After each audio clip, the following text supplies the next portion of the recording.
Une fille de Virgin Village répare l'avion du président après un crash et lui sauve la vie. Ne touchez pas à cette conduite de carburant, madame.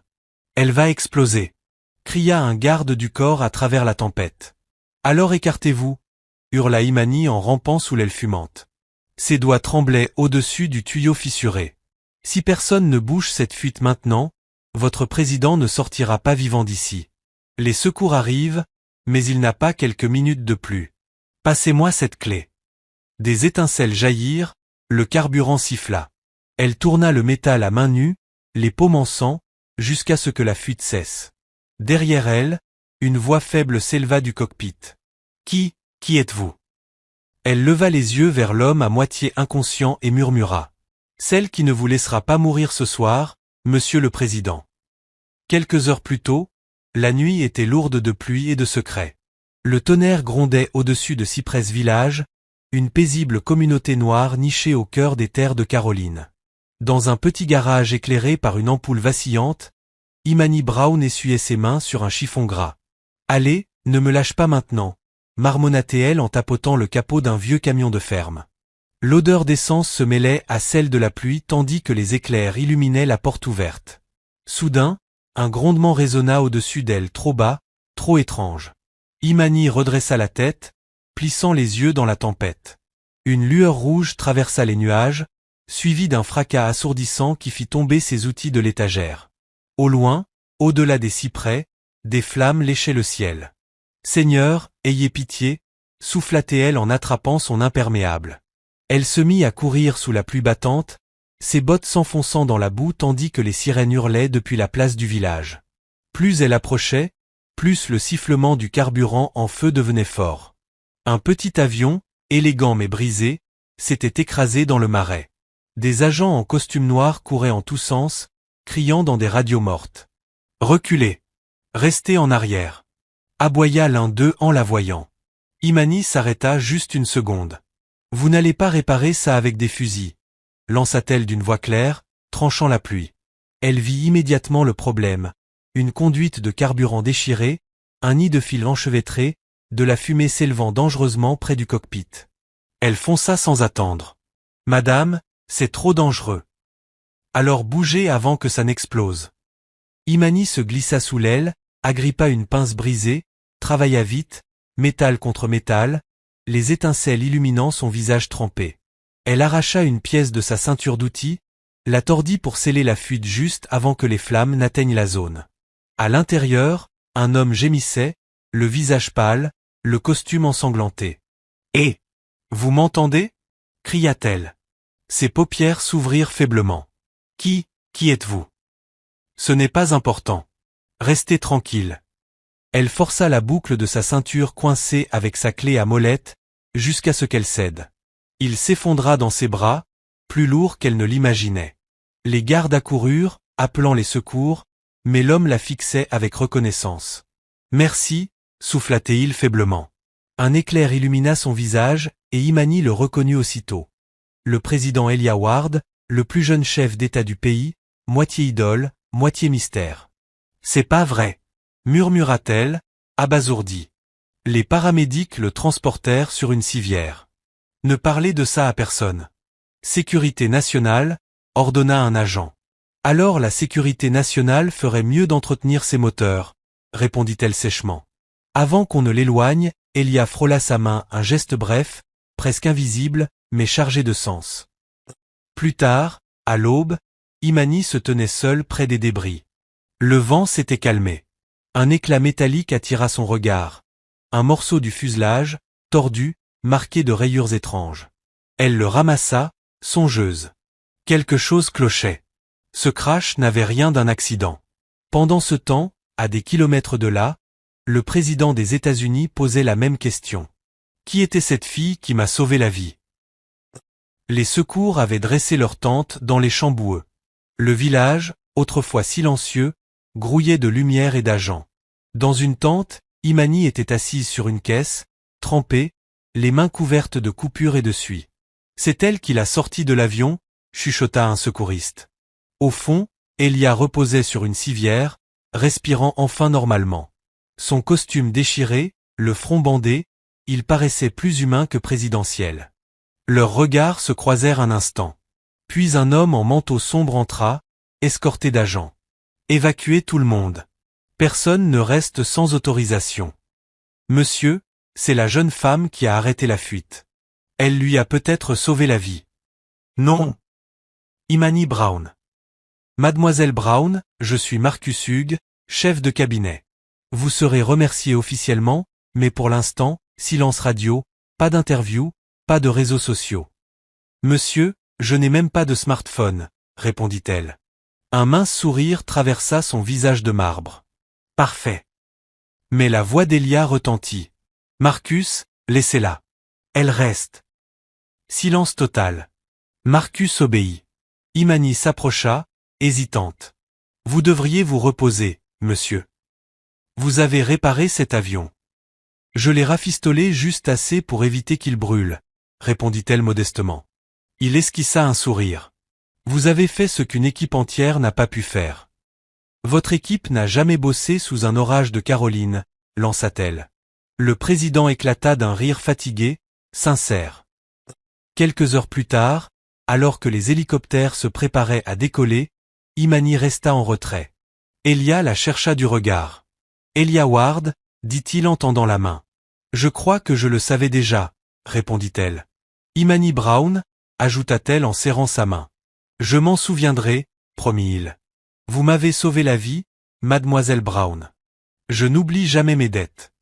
Le convoi s'éloigna dans la boue, laissant Imani seule, épuisée, tenant toujours dans sa poche le petit éclat de métal au tranchant net. Un détail qui lui rappelait que tout cela n'était peut-être pas un simple accident.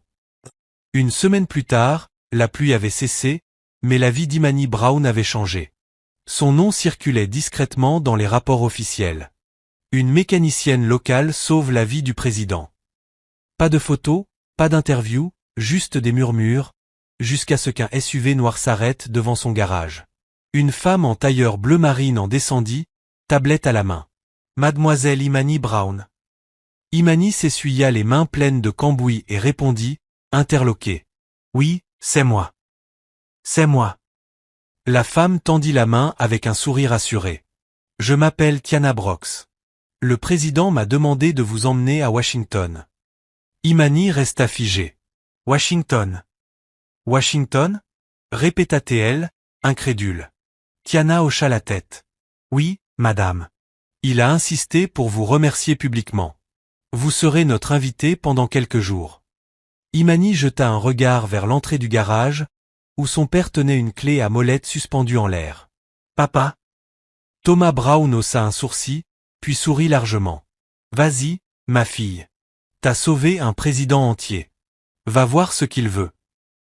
2 jours plus tard, l'hélicoptère se posa sur la pelouse sud de la Maison Blanche.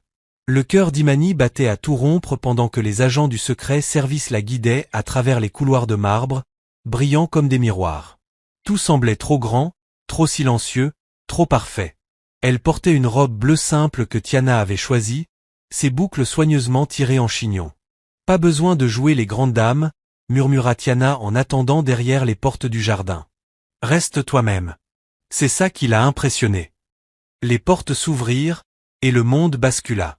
Le jardin des roses grouillait de journalistes, de caméras et de membres du gouvernement alignés en rangs impeccables.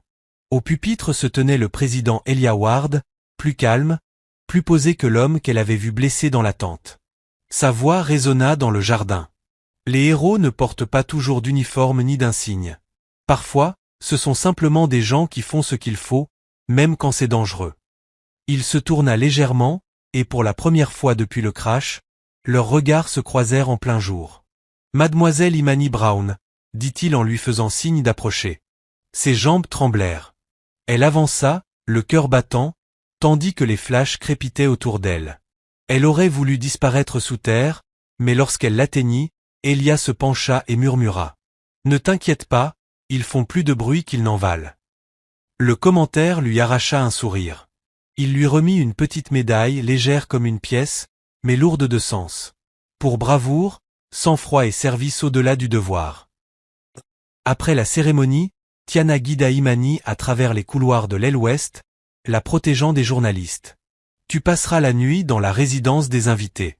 Le président t'a invité à dîner ensuite. Dîner, avec lui? Demanda Imani, hésitante. Tiana eut un sourire malicieux. T'as réparé un jet en pleine explosion, mais un dîner te fait peur. Le soir venu, dans une petite salle à manger surplombant les lumières de la ville, Elia attendait.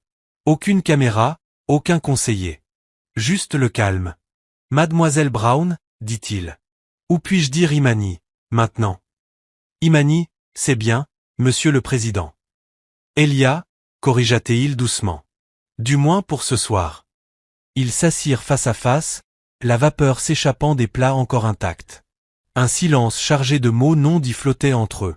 Vous savez, dit-il lentement, je n'ai pas cessé de penser à cette nuit-là. Vous n'avez pas hésité une seule seconde. Je n'ai pas eu le temps d'avoir peur, répondit-elle. Quand quelque chose est cassé, on le répare. C'est comme ça que mon père m'a élevé. Elia sourit. J'aimerais que plus de gens à Washington pensent comme vous. Leur rire brisa la tension, sincère et léger. Mais à travers la fenêtre, un flash attira son attention. Quelqu'un prenait des photos. Elia soupira. Même la gratitude a droit à sa une. Quelques instants plus tard, Tiana fit irruption. Ils ont des clichés. La presse sait déjà que vous avez dîné ensemble. Imani se leva brusquement. Je ne voulais pas causer de problème. Ce n'est pas toi, c'est moi, dit-il en secouant la tête. Je me soucie trop de ce que les gens pensent. Alors qu'elle quittait la pièce, il l'appela doucement. Imani, merci encore. Elle se retourna avec un sourire tranquille. La prochaine fois, vous pourrez me remercier sans caméra. Cette nuit-là, les gros titres envahirent les réseaux. L'invité mystère du président, mécanicienne ou muse. À des kilomètres de là, dans le village, Thomas Brown fixait la télévision. Seigneur, dans quoi ma fille s'est-elle encore embarquée, murmura-t-il.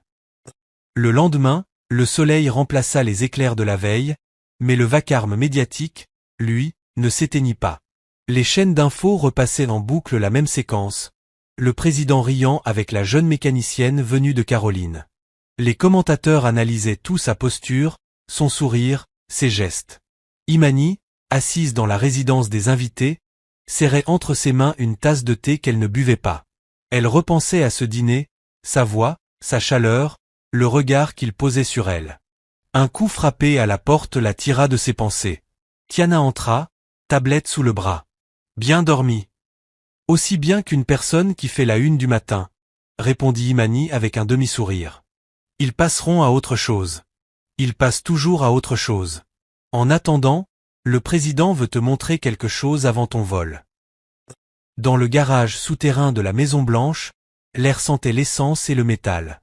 Des rangées de véhicules gouvernementaux brillaient sous la lumière froide. Elia se tenait près d'une voiture ancienne, une Lincoln Continental noire de 1963, capot ouvert sur un moteur à moitié démonté. Il se retourna en entendant ses pas. « Bonjour, Imani. »« Bonjour, monsieur le pré. » Elia, rectifia-t-elle avec douceur. Il sourit. « Tu Y connais en moteur. Dis-moi ce qui ne va pas avec celui-là. » Elle s'approcha, observa, puis dit. « Le calage est défaillant. L'allumeur se trompe de rythme. Celui qui a fait l'entretien n'a pas assez écouté. »« Tu l'as juste entendu ?» demanda-t-il, surpris. « J'écoute mieux que la plupart des gens ne parlent, » répondit-elle. Il rit, appuyé contre la carrosserie. « Alors tu comprendras sûrement autre chose. Le bruit autour de nous, les rumeurs, les ragots, les critiques, c'est comme un moteur qui gronde.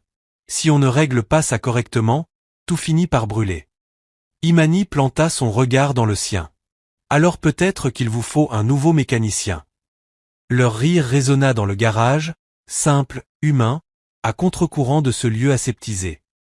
À l'étage, Marcus eut fixé l'écran de la vidéosurveillance, la mâchoire crispée. « Elle est toujours là ?»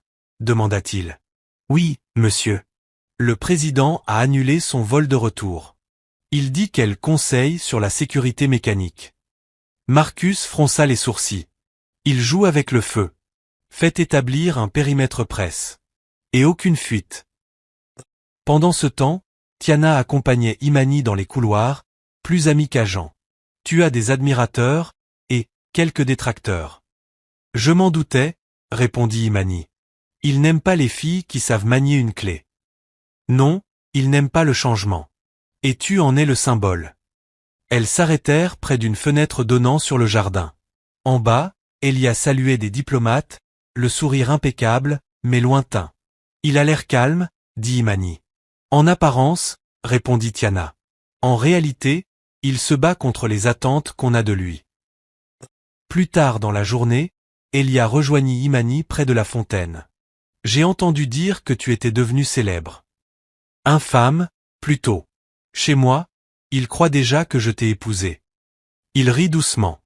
Et ce serait un scandale. Elle baissa les yeux, rougissante. Pour vous, oui.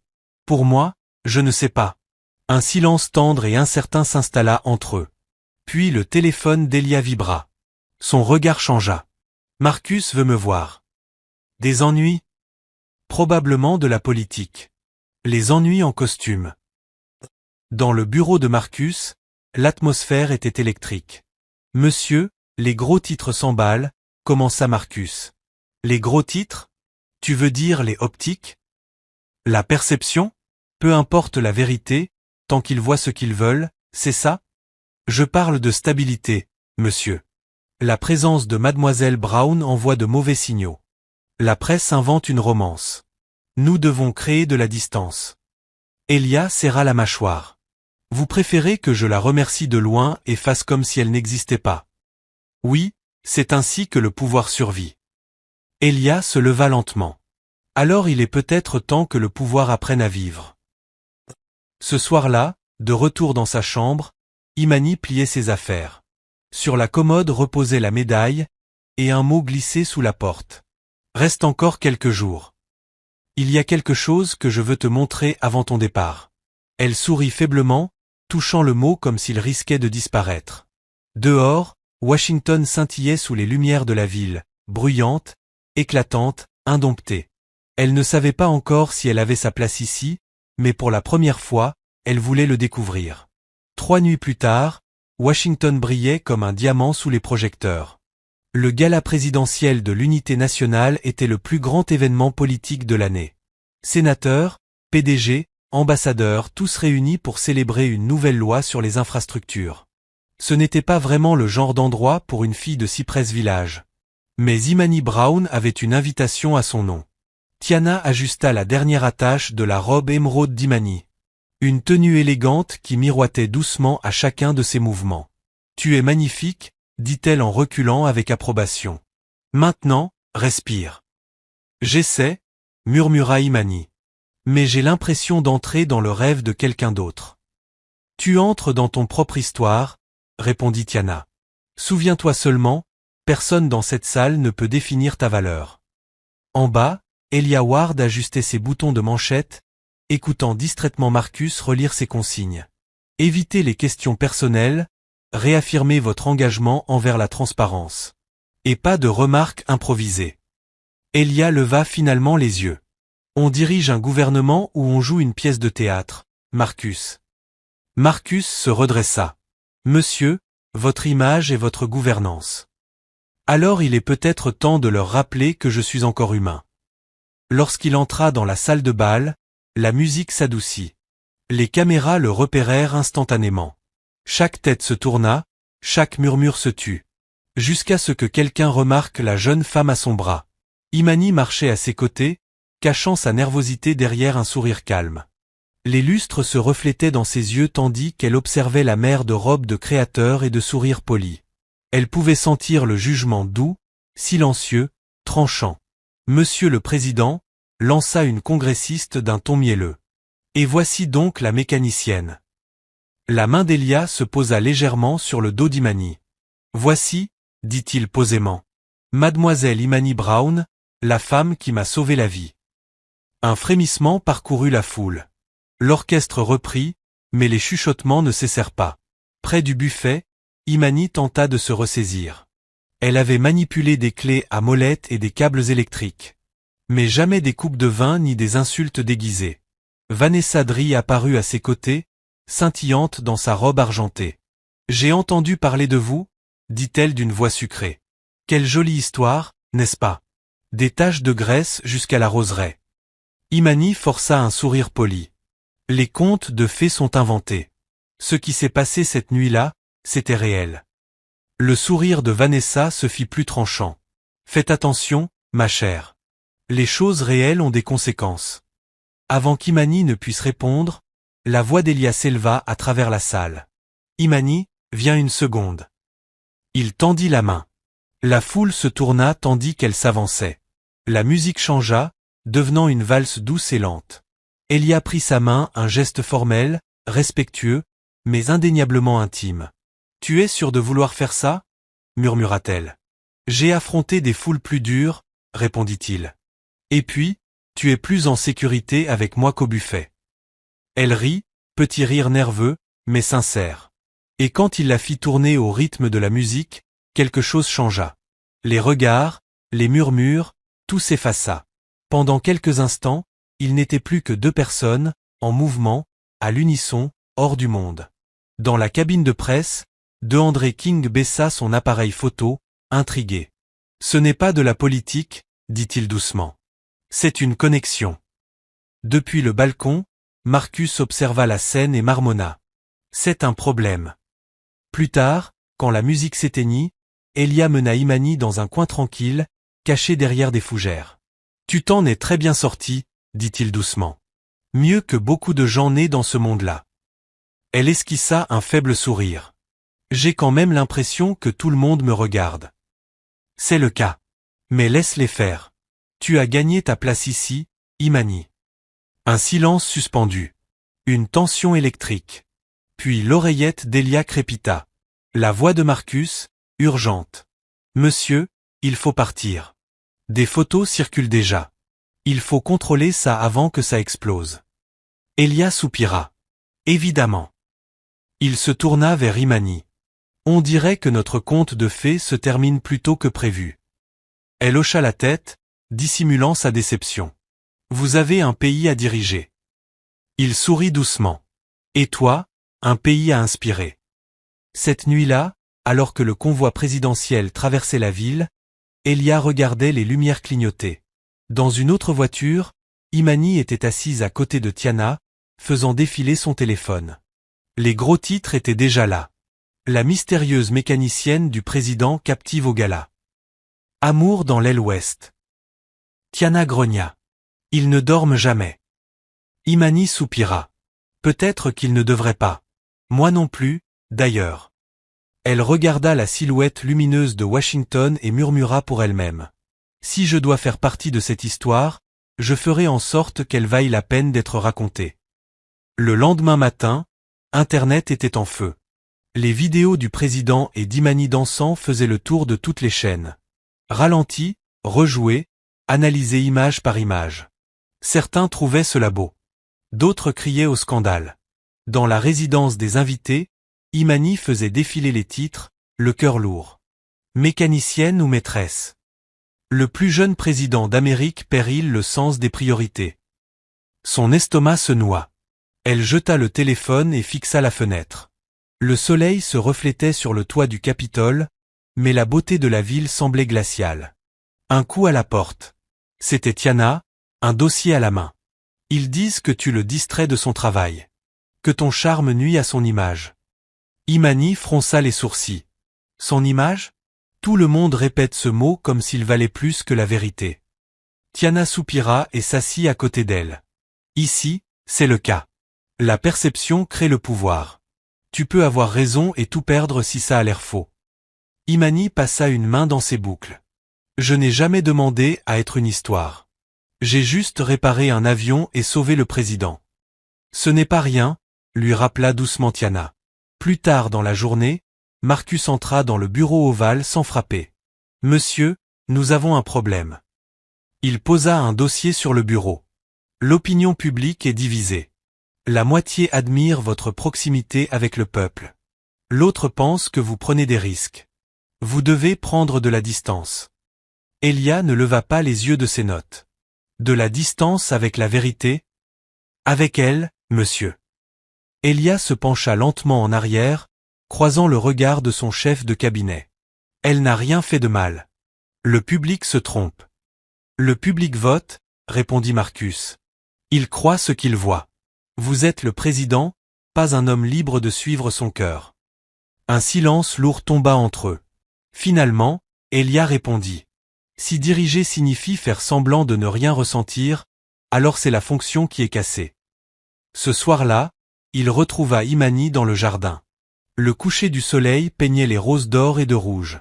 Elle ne se retourna pas, mais elle avait reconnu ses pas. « Ils veulent que je parte, n'est-ce pas ?» dit-elle calmement. Il expira lentement. « Ils veulent la paix.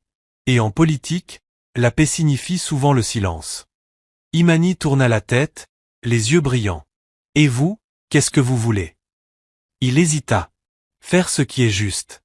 Mais je ne sais plus très bien ce que c'est. » Son expression s'adoucit. « Vous essayez de réparer tout un pays, Elia.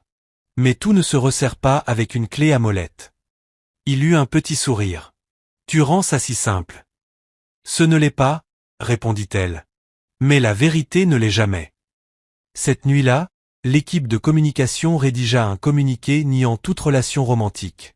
C'était froid, politique, parfaitement calibré. Elia le lut 2 fois, puis le repoussa. « Non, » dit-il. « Je ne laisserai pas son nom devenir un outil de gestion de crise. » Marcus se massa les tempes.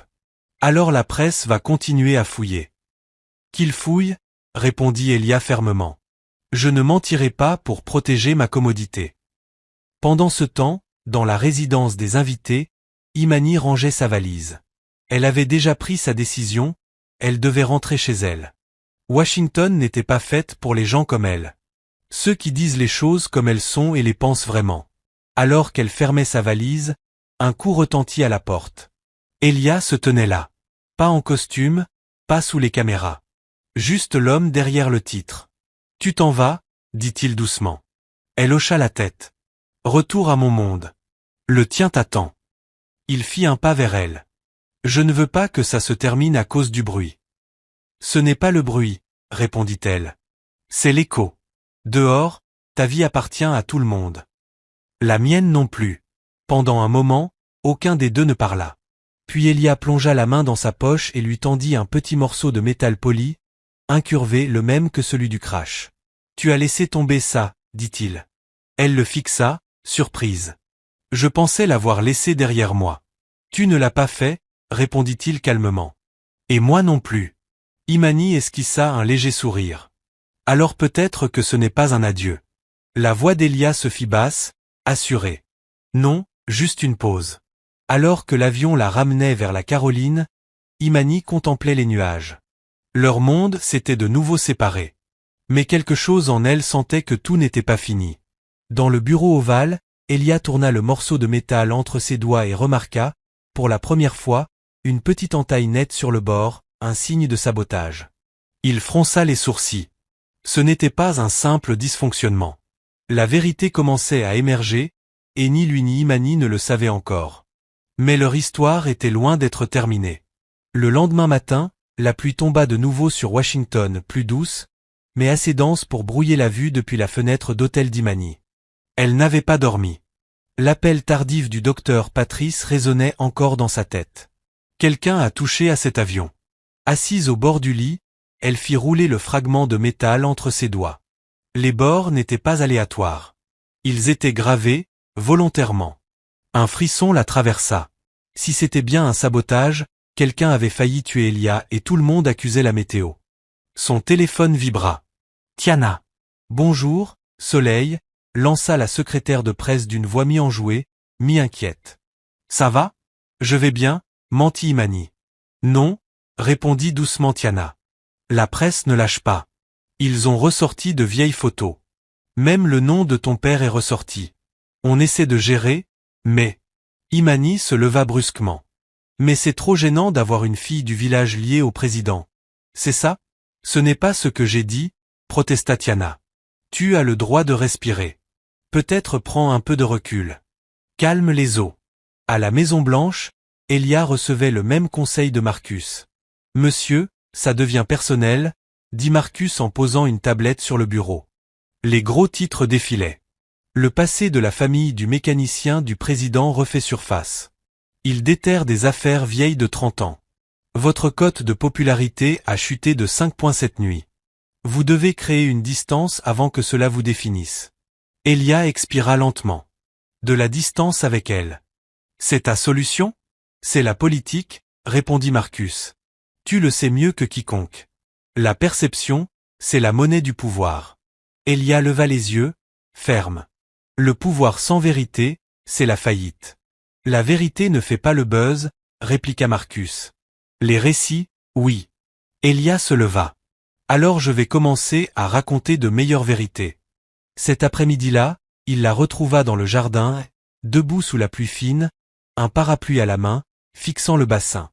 Elle ne se retourna pas quand il s'approcha. « Marcus est venu te voir, n'est-ce pas ?» demanda-t-elle doucement. Il hésita. Il s'inquiète des apparences. Elle rit faiblement, sans joie. Tout le monde s'inquiète des apparences. Personne ne s'inquiète de nous. Il s'approcha davantage, la voix plus basse.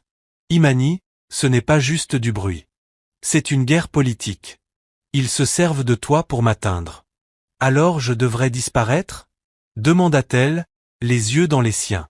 Sa gorge se serra. Si c'est ce qu'il faut pour te protéger, peut-être pour un temps. Ses épaules s'affaissèrent, entre blessure et compréhension. Je croyais que tu disais que la vérité comptait plus que la perception. C'est vrai, dit-il. Mais la vérité prend du temps. Et la politique, elle, est toujours pressée. Tu veux que je parte avant de devenir ton fardeau? Je veux que tu restes en vie et entière, répondit-il fermement. S'ils ne peuvent pas m'atteindre, ils viendront pour toi. Le silence pesa lourd entre eux. Enfin, elle hocha la tête. Alors je partirai avant qu'il transforme ça en quelque chose de laid. Il prit sa main. Je te jure que ce n'est pas pour toujours. Ses yeux s'adoucirent. Rien ne l'est jamais. Ce soir-là, elle fit sa valise en silence. La pluie ne cessait pas. Tiana vint l'aider sans trop parler, pliant les vêtements, fermant la valise, puis la serra longuement dans ses bras. Tu es plus forte qu'il ne le croit, murmura-t-elle. Imani esquissa un faible sourire. Peut-être. Mais là, je suis juste fatigué. En bas, Caleb l'attendait près de la voiture. Le chef des services secrets hocha la tête, rare marque de respect. Madame, dit-il. C'était un honneur. Pour moi aussi, répondit-elle. Prenez soin de lui. Il la regarda droit dans les yeux. Toujours. À la porte d'embarquement, Elia se tenait à l'écart de la foule. Pas de caméra, pas d'assistant, juste lui sous un manteau de pluie. Elle s'avança lentement, le parapluie tremblant dans sa main. Je suppose que c'est le moment où le film se termine, dit-elle doucement. Pas encore, répondit-il. Les films finissent. Pas ça. Ils restèrent silencieux tandis que le tonnerre grondait au loin. Il sortit de sa poche une petite pochette de velours. À l'intérieur, une lettre pliée. Lis-la plus tard, dit-il. Ce sont des mots que je ne pouvais pas dire sans rendre tout ça plus difficile. Les yeux d'Imani s'embuèrent. Tu es vraiment mauvais pour les adieux. Il sourit doucement. Parce que je ne les pense jamais. Des heures plus tard, de retour à Cypress Village, l'air sentait l'huile et la pluie. Thomas Brown accueillit sa fille devant le garage, sans un mot, la serrant dans ses bras d'une étreinte qui disait tout. Tu n'as pas besoin d'expliquer, murmura-t-il. Le monde est bruyant. Laisse-le se taire. Elle hocha la tête contre son épaule, reconnaissante pour ce silence. Dans sa chambre, elle ouvrit enfin la lettre d'Elia. Imani. Si le silence est le prix à payer pour te protéger, je le supporterai. Mais sache une chose, la vérité ne disparaît pas. Elle attend. Et quand le vacarme cessera, je reviendrai pour elle, et pour toi. Elle serra la feuille contre sa poitrine, les yeux brillants.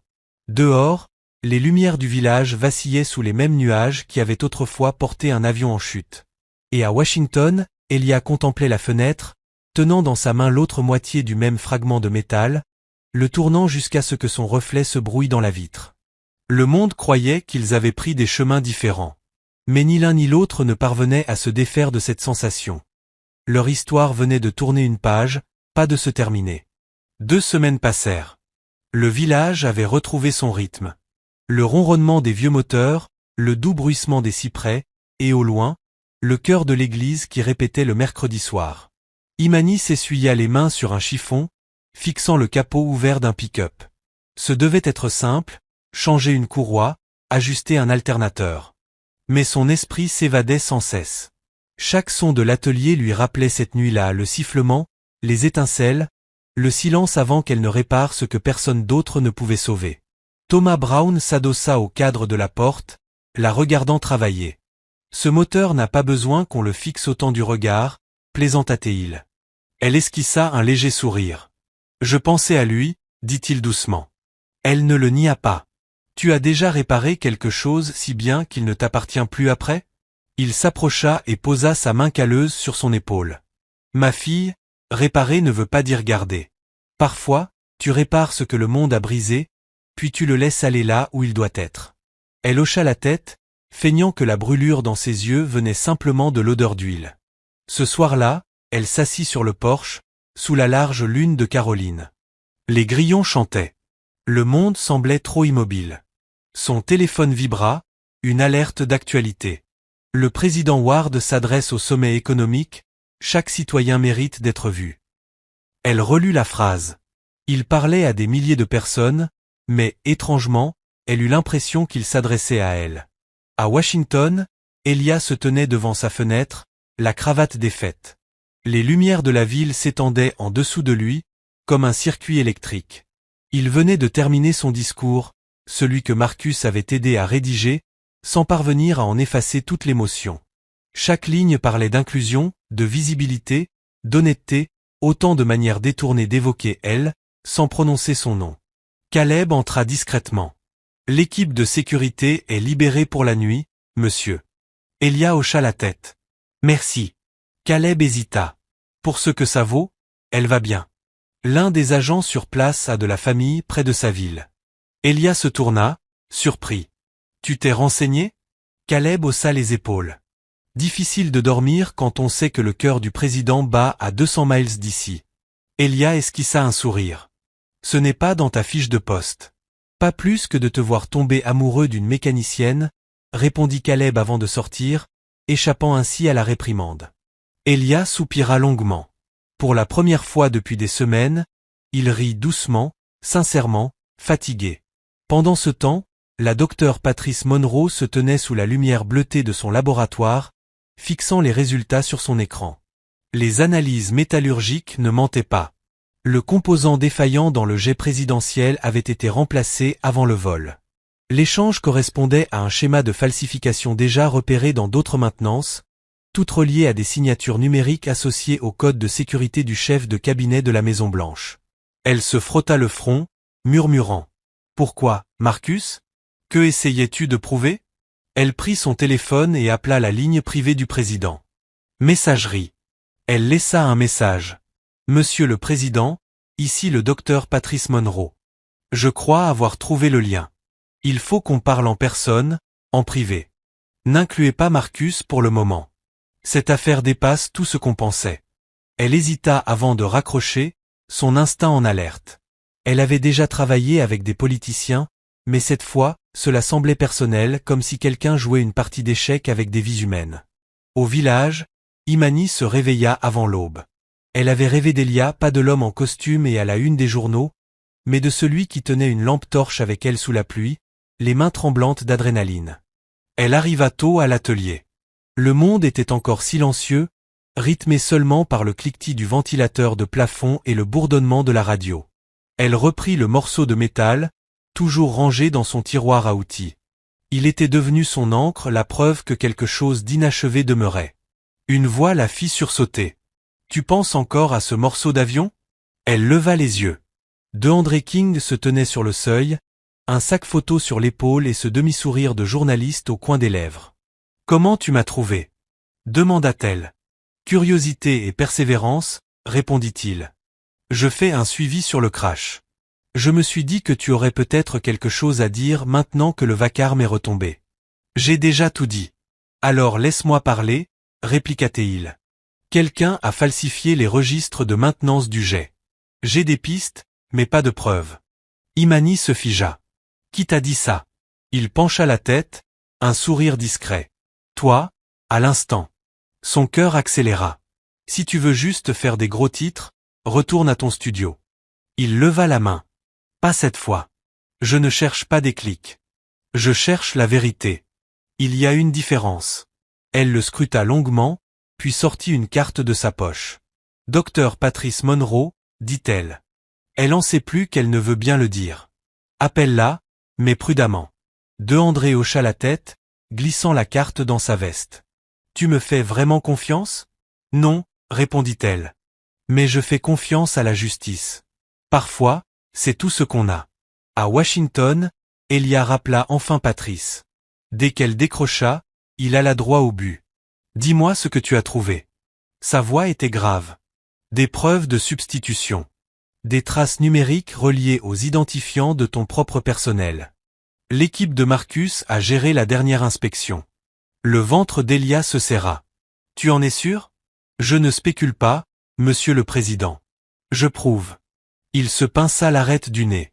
Garde ça entre nous pour l'instant. Je veux tout voir avant d'agir. Sois prudent, prévint-elle. Celui qui a fait ça est intelligent. Il ne voulait pas te tuer. Il voulait te contrôler. Quand l'appel se termina, Elia resta immobile, le poids de la trahison lui tombant dessus. Son regard glissa vers le bureau où reposait une photo. Imani riant dans le jardin des roses, la lumière accrochée à ses cheveux. Le souvenir lui fit mal, mais le renforça aussi. Si Marcus avait vraiment orchestré cela, ce n'était pas qu'une question de pouvoir, c'était une tentative de faire taire la vérité, celle-là même qu'Imani lui avait appris à défendre. Il murmura. Tu avais raison, Imani. Réparer ne veut pas dire garder. Mais cette fois, je vais réparer ce qui m'appartient. Cette nuit-là, à des centaines de kilomètres de distance, deux lumières restèrent allumées tard. L'une dans un petit garage de Caroline, l'autre dans le bureau ovale. Ni Imani ni Elia ne trouvèrent le sommeil. Tous deux attendaient le moment où le silence se briserait enfin. Et à plusieurs kilomètres de là, dans un appartement tranquille de Georgetown. Marcus Hughes se versa un verre et alluma la télévision, un sourire narquois aux lèvres devant les gros titres qu'il avait tant travaillé à contrôler. Toujours inconscient du fait que le mur qu'il avait soigneusement bâti commençait à se fissurer. Le lendemain matin, la Maison Blanche bourdonnait de l'illusion d'une journée normale. Le ronronnement des imprimantes, les assistants tapant sur leurs claviers, les journalistes arpentant les grilles extérieures. Mais à l'intérieur de l'aile ouest, la tension était si forte qu'on aurait pu la trancher au scalpel. Le président Elia Ward n'avait pas dormi. Le dossier de Patrice Monroe reposait sur son bureau, un dossier estampillé confidentiel, ingénierie médico-légale. Il l'avait lu 3 fois, et à chaque lecture, ses mains tremblaient un peu plus. La dernière autorisation de maintenance avant le décollage portait une signature numérique. Monsieur Hughes, son chef de cabinet. L'homme même qui avait insisté sur le fait que le crash était dû à la foudre. Elia posa le dossier juste au moment où Caleb entra discrètement. « Monsieur, vous vouliez me voir ?» Elia lui fit signe de fermer la porte. « Caleb, tu es dans ce métier depuis 15 ans. Tu sais à quoi ressemble une inspection de routine, n'est-ce pas ?»« Bien sûr, » répondit Caleb en fronçant les sourcils. « Parfait. Parce que celle-ci ne l'était pas. » Il fit glisser le dossier sur le bureau. « Regarde l'horodatage. » Caleb feuilleta les pages, examinant les registres de maintenance. Il s'arrêta net devant l'identifiant d'accès. « Monsieur, c'est le code de dérogation de Marcus. » Elia hocha la tête, grave. « Et l'autorisation a été émise 3 heures avant notre vol. Sans vérification secondaire. » La mâchoire de Caleb se crispa. Ce n'est même pas censé être possible. Son autorisation ne couvre pas les opérations de vol, à moins que quelqu'un ne l'ait modifié. Exactement, dit Elia. Ils restèrent silencieux un long moment. Puis Caleb reprit. Monsieur, si c'est vrai, cela signifie sabotage volontaire, au sein même de votre équipe. Je sais, répondit Elia en le fixant. Et si je dois affronter ça, je le ferai à la lumière du jour. Dans les sous-sols du Bureau fédéral d'examen aéronautique. La docteure Patrice Monroe remonta ses lunettes sur son nez tout en revérifiant ses notes. On l'avait convoquée à une réunion privée à la Maison-Blanche. Et même si elle avait déjà travaillé avec des sénateurs et des généraux, celle-ci avait un poids particulier. À son arrivée, le président en personne ouvrit la porte. « Docteur Monroe, dit Elia, merci d'être venu si rapidement. Je ne me déplace pas à la dernière minute. Sauf si c'est important, répondit-elle sèchement en posant sa mallette. Il esquissa un léger sourire. Alors je vous promets que cela en vaut la peine. Pendant 2 heures, ils passèrent les preuves en revue, ligne par ligne. Patrice expliqua la substitution mécanique.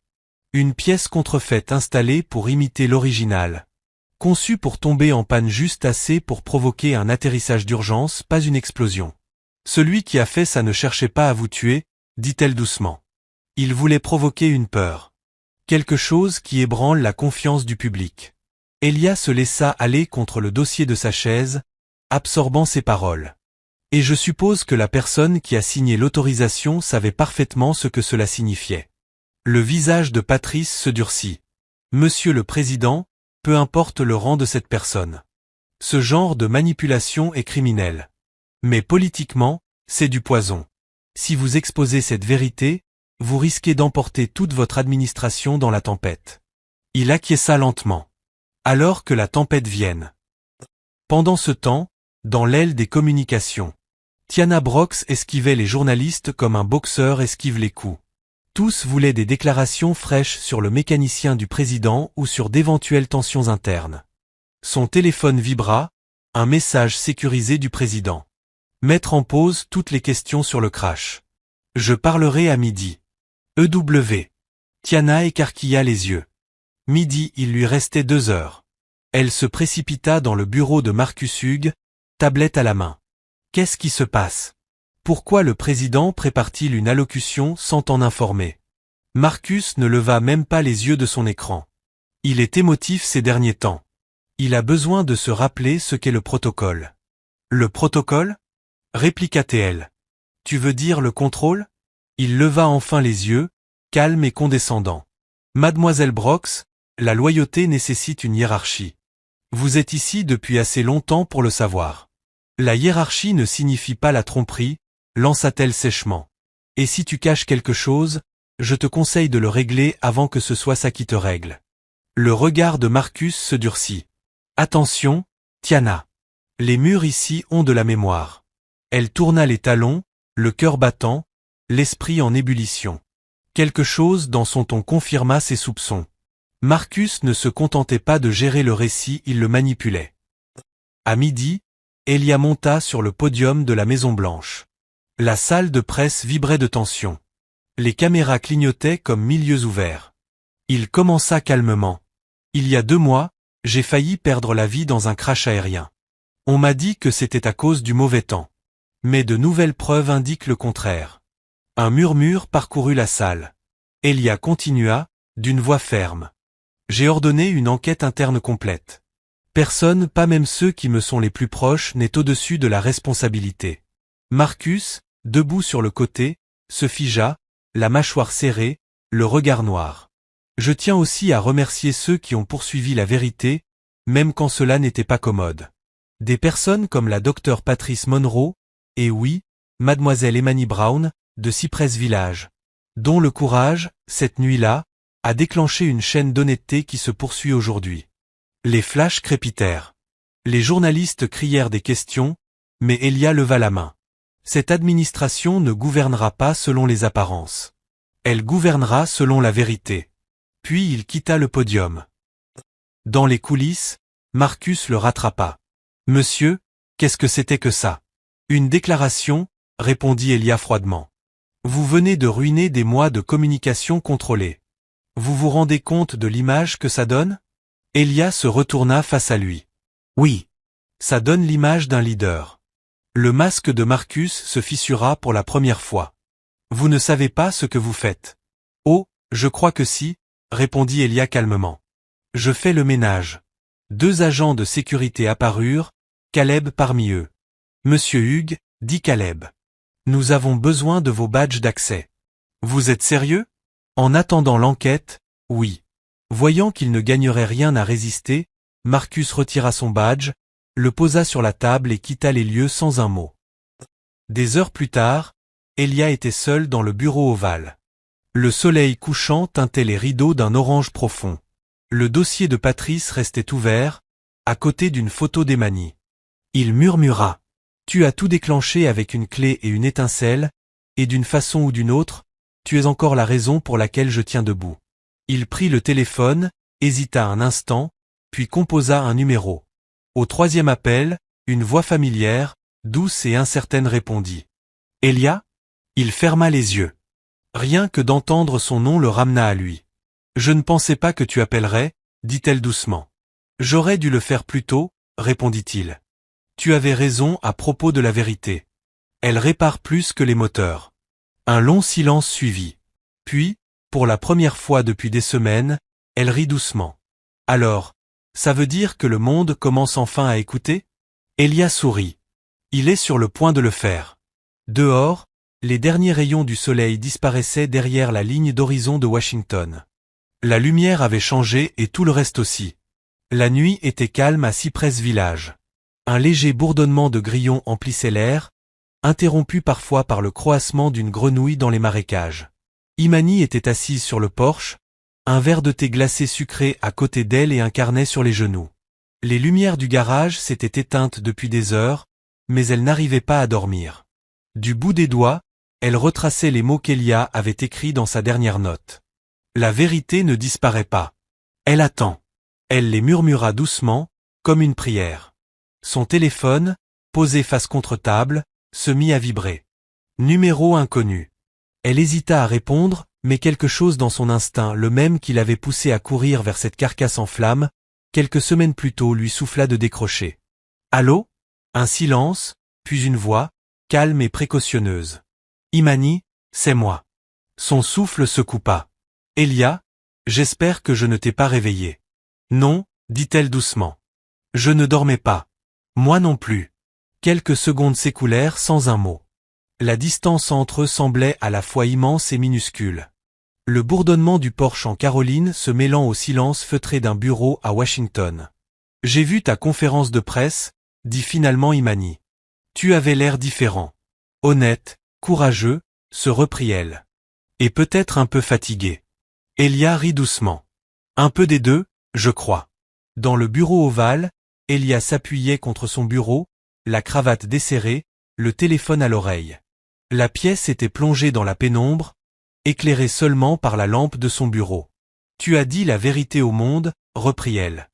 Je ne pensais pas que les politiciens faisaient encore ça. Peut-être que j'ai arrêté d'en être un, répondit-il. Au moins pour quelques minutes. Il y avait dans son silence une chaleur, une compréhension sans jugement. Ta voix me manquait, dit-il doucement. Ma voix ? Oui. Quand tu me parles comme si je n'étais qu'un homme, pas un titre. Imani esquissa un sourire triste. C'est tout ce que tu as toujours été pour moi. Sa voix trembla, et il l'entendit. Ils ont sali le nom de mon père, Elia. Ils l'ont traité de criminel parce qu'il a marché pour ses droits. Tu ne peux pas savoir ce que ça fait. Si, murmura-t-il. Pas de la même manière, mais je sais. Chaque fois que je parle, quelqu'un attend que je tombe, que je sois trop audacieux, trop émotif, trop humain. Toi et moi, on n'est pas si différents. Elle déglutit difficilement. On dirait que tu essaies encore de me convaincre de quelque chose. Peut-être bien, répondit-il. Ce nous n'a pas à finir dans le silence. Imani leva les yeux vers le ciel clair où les étoiles scintillaient sans fin. Tu es à Washington, moi ici. Comment exister entre ces deux mondes? En refusant de les laisser dire qu'on ne peut pas, répondit-il. Imani, je me fiche de ce qu'ils écrivent. Ce que je ressens n'est pas politique. C'est réel. Sa gorge se serra. Tu n'es pas censé dire ça, monsieur le président. Alors il est peut-être temps que je sois plus que ça. À des kilomètres de là, dans une salle de rédaction faiblement éclairée, DeAndre King relisait pour la 10e fois le rapport de Patrice Monroe. Les preuves étaient irréfutables, journaux falsifiés, empreintes numériques de Marcus Hughes, et une série d'autorisations de sécurité détournées qui ne pouvaient indiquer qu'un acte de manipulation délibérée. Il se massa les tempes, pensif. Tu voulais une histoire, DeAndre? Eh bien, en voilà une qui peut te ruiner, ou te sauver. Son téléphone vibra. Patrice. Dis-moi que tu es prête, dit-elle sans détour. Je le suis, répondit-il. Mais je ne balance pas ça comme une rumeur. Ça sortira propre, documenté, avec chaque source vérifiée. Bien, répondit Patrice. Alors peut-être que la vérité a encore une chance dans cette ville. De André esquissa un sourire. Ce sera diffusé demain matin. Le monde va enfin savoir jusqu'où allait la loyauté de Marcus Hugues. Sur le porche, la conversation entre Elia et Imani prit un ton plus doux. Tu penses encore à cette nuit? Demanda-t-elle. Chaque jour, répondit-il. La pluie, l'odeur de la fumée, tes mains couvertes de cambouis. Tu m'as regardé droit dans les yeux et tu as dit, bouge pas. Je gère. Elle rit doucement. Toi, le calme? Tu tremblais. Je ne tremblais pas, répondit-il avec un sourire. J'étais vivant. Le silence qui suivit n'était pas gênant. Il était plein. Apaisant. Elia, demanda-t-elle enfin, pourquoi Marcus a fait ça? Pourquoi risquer ta vie juste pour simuler une urgence? Je ne pense pas qu'il voulait blesser qui que ce soit. Il voulait juste prouver qu'il pouvait tout contrôler, même le destin. Il croyait que me protéger, c'était te tenir à distance. Des gens comme moi? Des gens honnêtes, dit-il doucement. Ceux qui me rappellent qui je suis vraiment. Son cœur se serra. Alors peut-être qu'il t'a rendu service. Parce que maintenant, tu vois enfin le monde que tu diriges. Oui, dit-il. Et je veux le changer. Aux premières lueurs du matin, le monde découvrit le titre que De André avait préparé toute la nuit. Le chef de cabinet de la Maison-Blanche lié à la falsification des journaux d'entretien d'un avion. Enquête exclusive de André King, vérifiée par des ingénieurs fédéraux. Au lever du soleil, chaque chaîne diffusait la nouvelle. Marcus Hugues avait démissionné, en attendant les résultats de l'enquête. Assise à son bureau, 2 cafés devant elle, Tiana regardait défiler le bandeau d'infos. Elle poussa un long soupir, entre incrédulité et soulagement, puis sourit. Pour une fois, la vérité avait dépassé la manipulation. Elle envoya un message à Elia. Tu as fait ce qu'il fallait. Elle sera fière. Au même moment, le téléphone d'Imani vibra. Une notification. Elle l'ouvrit, et resta figée. Ses mains tremblaient en lisant le titre. Une seconde plus tard, son téléphone sonna. Tu l'as vu, dit Elia, la voix basse. Oui. C'est sorti. Plus de mensonges. Plus d'ombre. Imani inspira profondément, les larmes aux yeux. Tu l'as vraiment fait. Je te l'avais dit, répondit-il. La vérité attend. Mais pas pour toujours. Alors peut-être qu'il est temps que j'arrête d'attendre, moi aussi, dit-elle. Qu'est-ce que tu veux dire? Je veux dire que j'en ai fini de me cacher. Si je fais partie de cette histoire, je veux y tenir ma place la tête haute. Je veux aider, Elia. Peut-être pas à la Maison-Blanche, mais quelque part où ça compte. Il sourit, épuisé mais sincère. Tu le fais déjà. Mais si tu veux dire ce que je pense, reviens en ville. Écrivons la suite ensemble. Elle hésita. Et le monde? Qu'il parle, répondit-il simplement. Moi, j'ai fini de l'écouter. L'appel se termina, non par un mot, mais parce que l'aube se levait des 2 côtés de leur monde. La lumière dorée s'étendant sur les champs de Caroline, la même lumière caressant les marches de marbre du Capitole. Pour la première fois depuis le crash, tous 2 ressentirent une forme de paix. La vérité était sortie. La distance se réduisait. Et même sans le dire, ils le savaient. Leur histoire n'était plus celle de la survie. C'était celle d'un nouveau départ. Le lendemain de la diffusion, Cypress Village vibrait d'une agitation qu'on n'avait plus vue depuis le crash. Les voisins se retrouvaient près du café, discutant autour de tasses fumantes. T'as vu ça? Lança un homme. Le président, ce gars de la ville, il a dit la vérité, en direct. Et quelqu'un ajouta fièrement. Cette fille du garage Brown, c'est elle qui a tout commencé. Imani ne resta pas pour écouter la suite. Derrière l'atelier, elle resserrait des boulons sur une moto. Le soleil tapait déjà fort sur ses épaules. Mais peu importe combien elle travaillait. Le bruit des titres ne la quittait pas. La Maison-Blanche confirme un sabotage. Le chef de cabinet démissionne. Ses mains s'immobilisèrent. Le moteur devint flou sous ses yeux. Elle posa la clé, s'appuya sur l'établi, et laissa échapper un souffle tremblant. Elle avait voulu la vérité. Maintenant, elle l'avait, et elle pesait plus lourd qu'elle ne l'avait imaginé. Son père sortit, s'essuyant les mains sur un chiffon. « Ça va, ma fille ?» « Oui, » répondit-elle doucement. « Je pense juste à la vitesse à laquelle tout change. » Thomas hocha la tête. « C'est la vie. » Un jour tu répares des tracteurs, le lendemain, c'est l'avion du président. Elle sourit faiblement. Sauf que je n'ai pas encore réparé ce qui est brisé entre nous. Il lui lança ce regard long et silencieux que seuls les pères savent donner. Alors peut-être que c'est ce qu'il faut réparer maintenant. Ce soir-là, longtemps après le coucher du soleil, des phares apparurent au bout de la route de terre. Thomas leva les yeux depuis le porche. « Tu attends quelqu'un » Imani fronça les sourcils. « Non. » La voiture s'arrêta. Noire, élégante, inconnue. La portière passager s'ouvrit, laissant apparaître une silhouette grande, vêtue d'un simple manteau bleu marine. Pas de cortège, pas de gyrophare. Juste un homme, le regard fatigué, mais décidé. « Elia » murmura-t-elle. Les sourcils de son père se haussèrent. « Eh bien, ça alors ?» Il observa l'agent des services secrets qui suivait discrètement. « J'imagine que ce n'est pas une visite de courtoisie. » Caleb Jackson retira ses lunettes de soleil et salua respectueusement. « Monsieur Brown. Mademoiselle Brown. Le président est ici pour une visite personnelle. Dans ce cas, il peut marcher comme un homme ordinaire, dit Thomas, les bras croisés, sans hostilité toutefois. » Elia esquissa un sourire. « C'est exactement ce que je compte faire. » Il monta lentement les marches. La lumière du porche révélait la fatigue sur son visage, les nuits sans sommeil, mais aussi quelque chose de plus doux, le soulagement. « Je ne pensais pas que tu viendrais, » dit Imani. « Je ne pensais pas pouvoir rester loin, » répondit-il. Ils restèrent un instant immobiles, incertains de qui devait parler en premier. L'air entre eux était chargé de tout ce qu'ils n'avaient pas dit au fil des appels et des gros titres.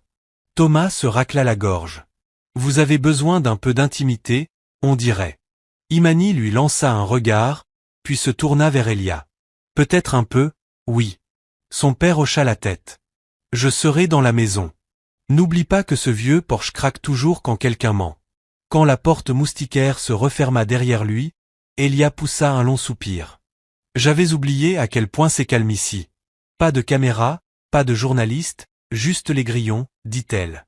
Eux, ils s'en fichent de qui tu es. » Il eut un sourire discret. Peut-être que c'est pour ça que ça m'avait manqué. Ils s'assirent côte à côte sur la vieille balançoire du porche. Elle grinça doucement sous leur poids, comme autrefois, quand sa mère la berçait pour l'endormir. Pendant un moment, ils ne parlèrent pas. Seul le cliquetis régulier des chaînes et la quiétude partagée de deux âmes se souvenant de ce que c'est que le réconfort. Finalement, Imani rompit le silence. « Tu as trouvé la vérité. C'est ce que tu avais dit que tu ferais. »« Je n'aurais pas pu sans toi, » répondit-il. « Tu as été la première à ne pas détourner le regard du désastre. » Elle sourit tristement. « Je n'étais pas courageuse. J'avais peur. J'ai juste fait ce que je pouvais. C'est ça, le courage, dit-il. » Leurs regards se croisèrent, et dans ce bref instant, tout ce qu'ils avaient retenu, la peur, la fierté, la distance, sembla se dissoudre dans l'air chaud de la Caroline. « Je t'ai blessé, » dit Elia d'une voix basse. « Quand j'ai laissé les autres me convaincre de me taire, je croyais te protéger. En réalité, je ne protégeais que moi-même. » Imani secoua la tête. « On avait tous les deux peur. Toi de perdre ton image, moi de perdre ma place. Je ne voulais pas devenir l'histoire de quelqu'un. Je voulais juste rester moi. » Il effleura ses doigts des siens. « Alors sois toi. Le monde peut bien s'adapter. » Elle le regarda, les yeux brillants. « Tu ne peux pas dire ça comme si c'était facile. »« Ce ne l'est pas, » répondit-il. « Mais la vérité ne l'est jamais. Tu me l'as appris. » Un léger sourire tira ses lèvres. « Je t'ai aussi dit de ne pas bouger pendant que je réparais ta conduite de carburant. Et je t'ai écouté, » dit-il avec un sourire. « Pour la première fois de ma vie. » Leur rire se mêla au bruit de la nuit doux, sincère, apaisant. De l'intérieur, Thomas jeta un coup d'œil discret à travers la porte moustiquaire. Les voyant assis proches l'un de l'autre, il sourit pour lui-même. Il était temps, marmonna-t-il. Caleb, posté discrètement près de la voiture, croisa son regard et hocha la tête, professionnel, mais approbateur. Sous la lueur de la lune, Elia reprit d'un ton plus grave. « Je pensais ce que j'ai dit au téléphone, Imani. Je ne veux plus te cacher. Ni derrière la politique, ni derrière la peur. Mais je sais aussi ce que cette vie coûte. Tu ne me dois pas ta paix. » Elle le scruta longuement, voyant au-delà du calme, la fatigue d'un homme qui avait affronté des nations, et qui, ce soir, ne demandait qu'un pardon. Tu ne m'as pas volé ma paix, dit-elle doucement. Tu l'as juste rendue plus bruyante. Il fronça légèrement les sourcils. Comment ça? Quand tu es entré dans ma vie, mon monde est devenu plus grand. Et quand tu es parti, il n'a pas rétréci. Il est juste devenu trop silencieux. Mais j'avais besoin de ce silence pour me souvenir de qui j'étais avant tout ça. Il hocha lentement la tête. Et c'était qui? Une fille qui répare les choses, répondit-elle avec un sourire tremblant. Même quand elles sont trop grandes, trop abîmées, ou trop au-dessus de son salaire. Il sourit à son tour. Alors peut-être que tu peux m'aider à réparer quelque chose d'autre. Quelque chose de durable. Elle fronça les sourcils. Qu'est-ce que tu veux dire? Il glissa la main dans la poche de son manteau et en sortit une enveloppe qu'il posa sur la rambarde du porche. À l'intérieur, un document à en-tête officielle. Une proposition pour une initiative nationale de technologie rurale, un partenariat entre le gouvernement et les communautés locales pour former de jeunes ingénieurs. Ton idée, dit-il. Tu te souviens? Tu avais dit que les villages comme le tien avaient plus de mains que d'outils. Eh bien, maintenant, ils auront les deux. Les yeux d'Imani s'agrandirent. Tu as fait ça? Nous l'avons fait, corrigea-t-il. Patrice, Tiana, Caleb, tous ont aidé à le rédiger. Et je leur ai dit, ça n'arrivera pas si son nom n'est pas dessus comme cofondatrice. Elle resta sans voix. Elia parla doucement. C'est ton héritage, Imani. Pas parce que tu as sauvé un président, mais parce que tu n'as jamais cessé de croire en ce qui est possible. Des larmes glissèrent sur les joues d'Imani avant qu'elle ne puisse les retenir. Tu n'étais pas obligé de faire ça. J'en avais envie, répondit-il doucement. Tu as réparé une machine, mais tu as aussi réparé quelque chose en moi. Je veux passer le reste de ma vie à m'assurer que tu ne doutes plus jamais de ta valeur. Le porche était silencieux, l'air embaumait la pluie et la fleur de magnolia. Elia, murmura-t-elle. Il tendit la main, essuyant une larme du bout du pouce. Je ne te demande rien ce soir. Ni promesse, ni titre. Juste une chose, une vérité entre nous.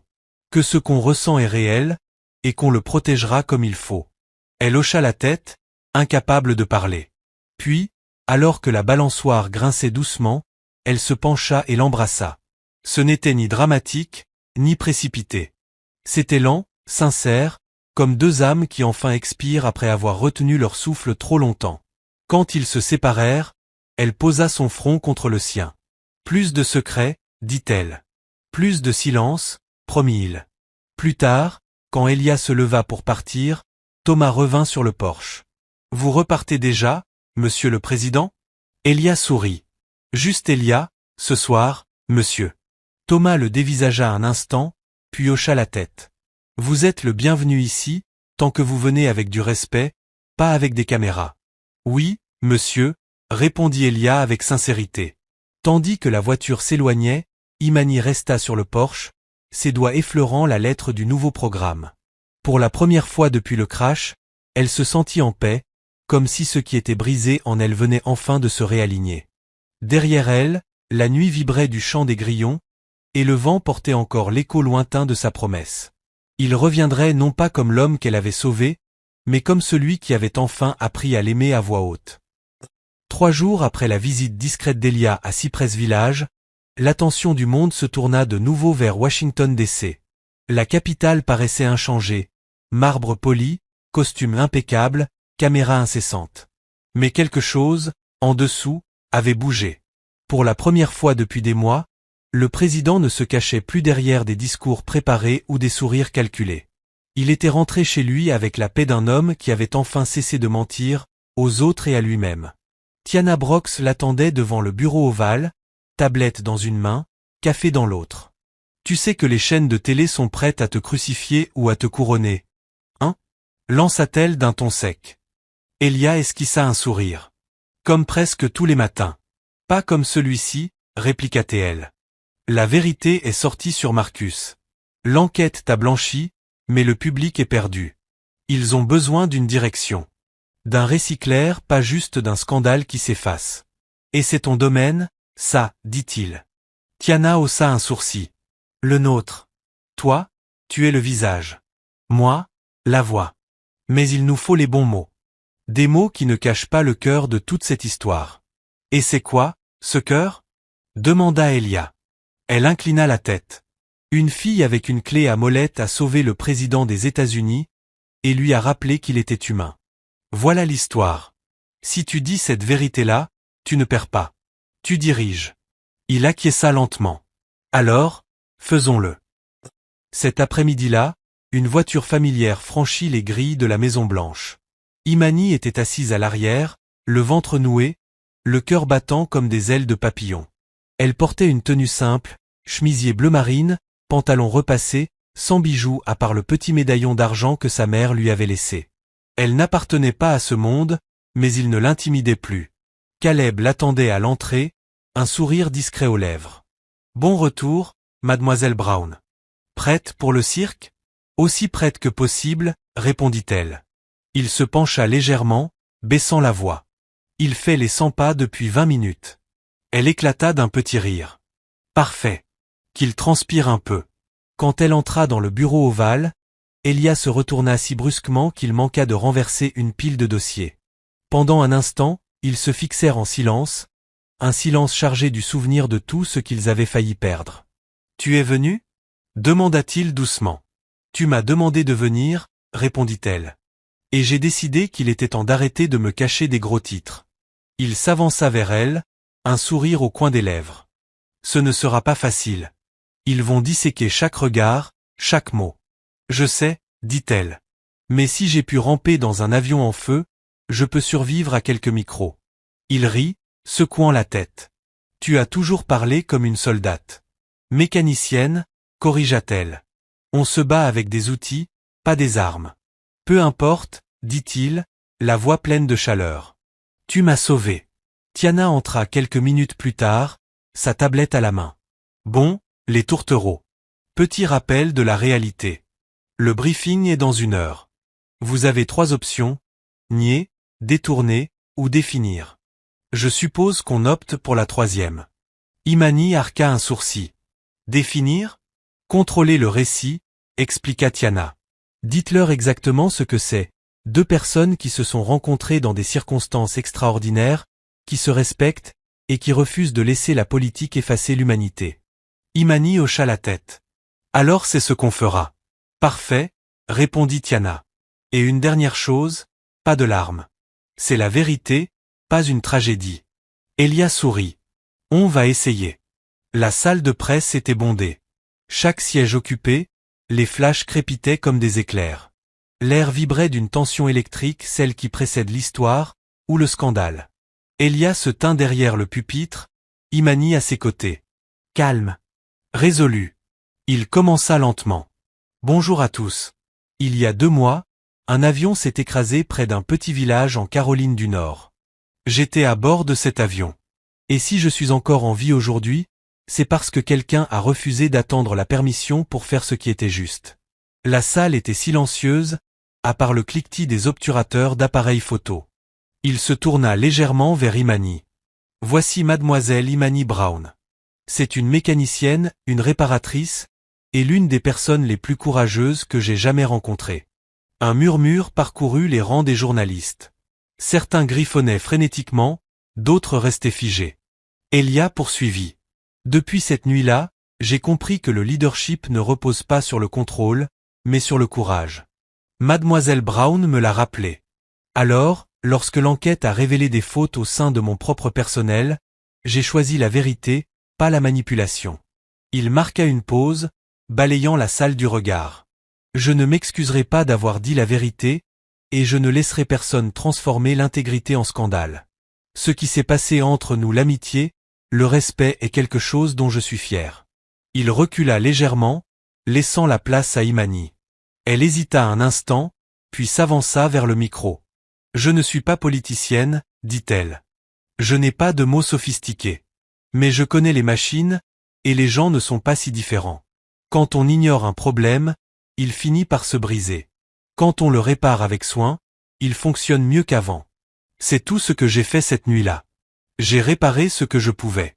Un silence total suivit. Puis elle esquissa un léger sourire.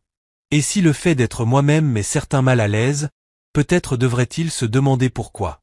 Un léger applaudissement retentit du fond de la salle, un journaliste, puis un autre. La gorge d'Elia se serra. Il n'avait pas prévu d'émotion, mais la fierté le submergea.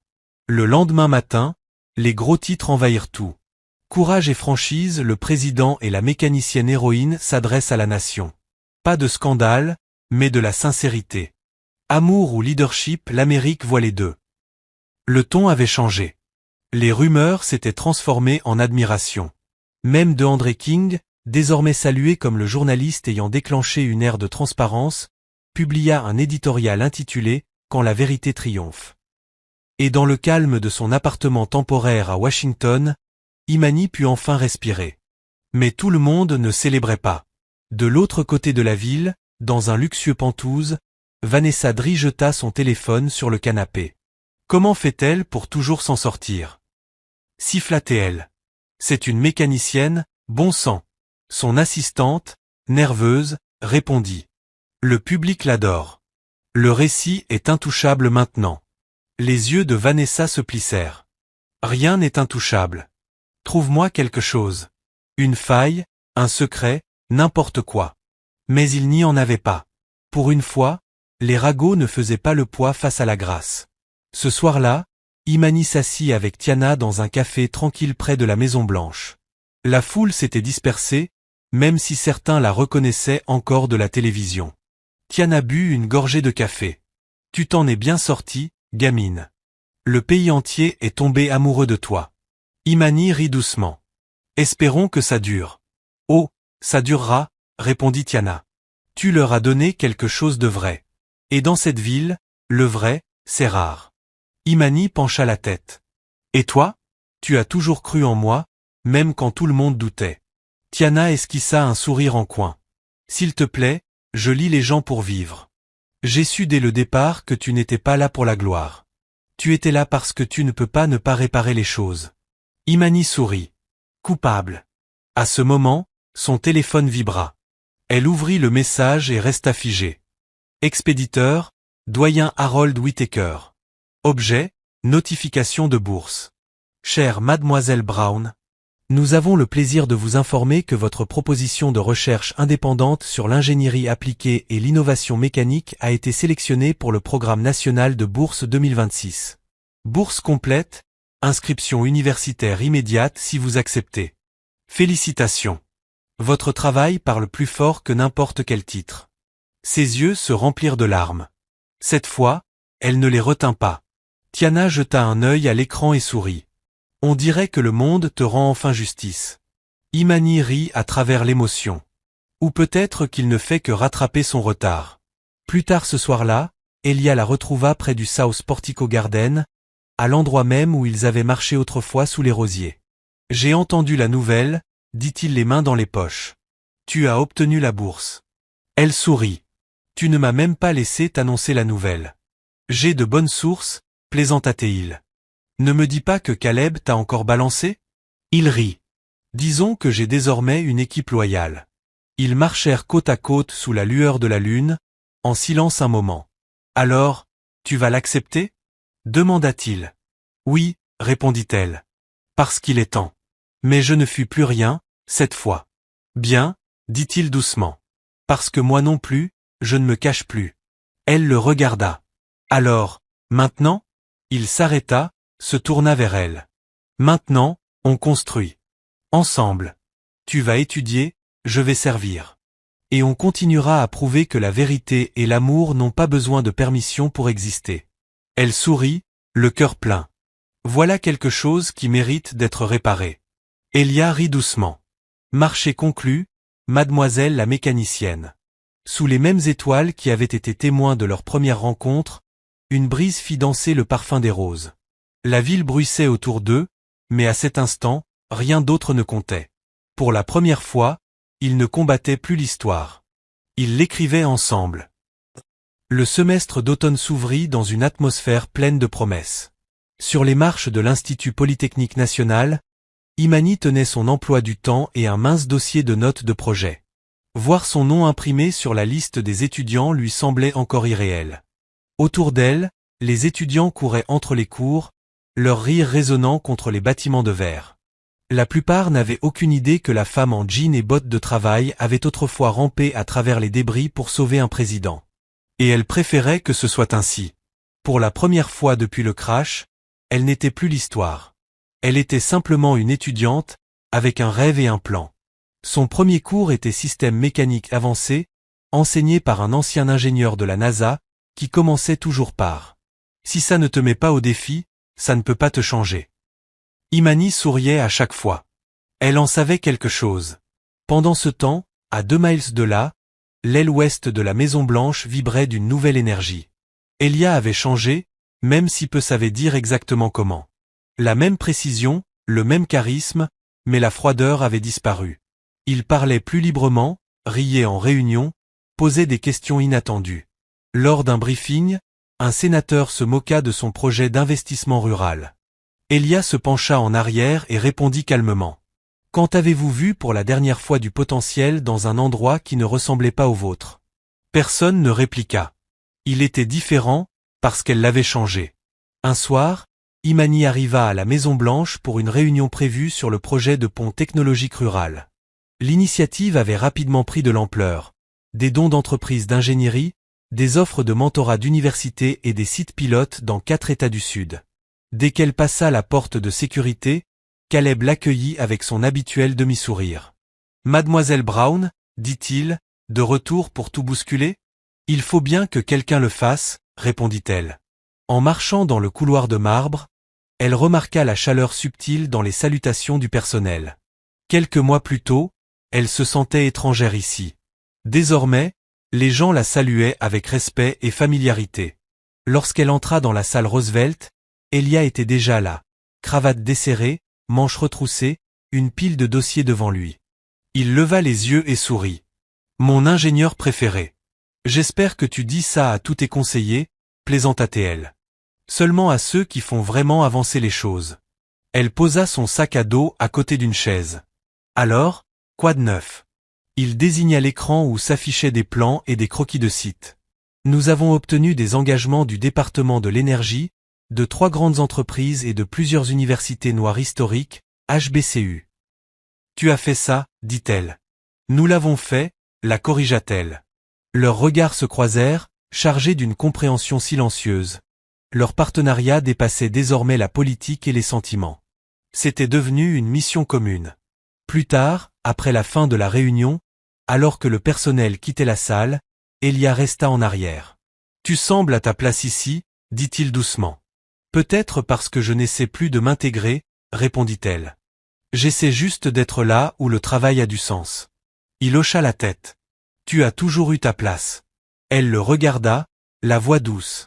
Tu sais, ça m'effraie encore parfois, la vitesse à laquelle tout ça s'est enchaîné. Il se pencha en arrière, pensif. Tu as ramené sur terre un homme qui vivait dans les nuages. Tu n'as pas le droit d'avoir peur. Tu es la raison pour laquelle je tiens debout. Imani esquissa un sourire. Ce n'est pas juste. J'ai peur, moi aussi. Je ne m'arrête juste pas. C'est pour ça que je... Il s'interrompit, inspira profondément, puis reprit. C'est pour ça que je te fais confiance pour ça. Il lui tendit une chemise scellée. À l'intérieur, un projet de décret présidentiel autorisant un financement permanent pour le programme de pont technologique rural. Elle resta sans voix. Tu es sérieux? Très. Ce n'est pas de la charité. C'est de l'infrastructure. Si on veut reconstruire le pays, il faut commencer par les gens qui savent réparer, pas seulement en parler. Elle leva les yeux, le cœur gonflé d'émotion. Elia, ça change tout. Parfait, répondit-il avec un sourire. J'en ai assez que rien ne change. Ce soir-là, en rentrant à son petit appartement près du campus, l'esprit d'Imani bouillonnait d'idées. La ville brillait sous le ciel d'automne, les routes formant des veines de lumière. En passant devant des affiches à son effigie, vestiges de la frénésie médiatique passée, elle ne détourna pas le regard. Son téléphone vibra. C'était Tiana. « Fille, je viens de voir le projet de décret, » dit-elle, la voix pleine d'excitation. « Il va vraiment le faire. »« Oui, » répondit Imani. « Il va vraiment le faire. Tu sais ce que ça veut dire ? Le prochain gros titre ne parlera pas d'amour, mais de révolution. » Imani rit doucement. « J'y croirai quand je le verrai. Tu le verras, affirma Tiana. Et quand ce sera le cas, souviens-toi de celle qui a raconté l'histoire comme il faut. Je n'oublierai pas. Bien. Maintenant dors un peu. Tu as tout un pays à éduquer demain. Les semaines passèrent. Le premier laboratoire pilote de technologie rurale ouvrit dans le Mississippi. Un ancien entrepôt transformé, rempli de moteurs recyclés, de kits informatiques, et d'adolescents aux yeux brillants, prêts à apprendre. Elia envoya personnellement les photos à Imani. Des enfants en salopette, levant leurs clés à molette comme des trophées. Elle les contempla longtemps après la disparition du message, réalisant que leur histoire dépassait désormais leurs deux vies. Mais tout n'était pas simple. L'opposition au Congrès qualifia le projet de dépense inutile. D'autres murmuraient qu'Elia utilisait ses sentiments personnels pour influencer les politiques publiques. Lorsqu'un chroniqueur particulièrement virulent la traita de distraction en casque de chantier, Imani ne répondit pas. Elle continua simplement à travailler. Elia, lui, l'avait remarqué. Lors d'un appel tard dans la nuit, il dit « Tu sais, tu n'es pas obligée de rester silencieuse quand il parle comme ça. »« Ça ne me dérange pas, » répondit-elle. « Chaque minute qu'il passe à parler de moi est une minute qu'il ne passe pas à réparer ce qui est cassé. » Il sourit à travers le téléphone. « Tu ferais une excellente présidente. »« Ne commence pas, » plaisanta-t-elle. Un seul suffit. En décembre, le programme de pont technologique rural avait doublé son financement. L'article le plus récent de DeAndre King, intitulé « La femme qui a changé Washington sans jamais se présenter », devint viral. Elia le lut dans Air Force One pendant un déplacement régional, souriant à une phrase. Cette nuit-là, elle n'a pas seulement réparé un avion, elle a réparé notre foi en ce que signifie vraiment le courage. Il l'appela aussitôt. J'ai lu l'article de DeAndre. Ah oui? Et qu'en as-tu pensé? Je crois que c'est la première fois que je vois mon histoire racontée comme il faut. Elle resta silencieuse un instant, émue. Moi aussi. Il hésita. Tu sais, on a construit quelque chose de plus grand que la politique. Mais je me demande parfois quand il sera permis d'arrêter de prétendre qu'on n'est que des collègues. Elle rit doucement. Elia, le pays entier pense déjà qu'on est ensemble. Alors peut-être qu'on devrait le rendre officiel, dit-il à moitié sérieux. Elle sourit. Construisons encore quelques laboratoires d'abord. Ensuite, on parlera d'étiquette. Une nuit de décembre, alors que la neige tombait sur le campus, Imani travaillait tard dans le laboratoire universitaire. Un coup retentit à la porte vitrée. Elle leva les yeux, c'était Elia. Elia? S'étonna-t-elle. Qu'est-ce que tu fais ici? Il haussa les épaules, un sourire au coin des lèvres. Tu as dit que je devais voir ce que tu construis. Tu as pris l'avion juste pour ça? J'avais besoin d'une pause diplomatique. Elle éclata de rire. Tu es ridicule. Il s'avança doucement, les yeux doux. Je suis sérieux. Chaque jour, je prononce des discours sur l'avenir, mais toi, tu es en train de le construire, et je voulais le voir de près. Elle désigna un prototype de drone sur le plan de travail. Ce n'est pas glamour. Juste fonctionnel. C'est ça que j'adore, dit-il. Ça fonctionne. Il s'approcha encore, la voix basse.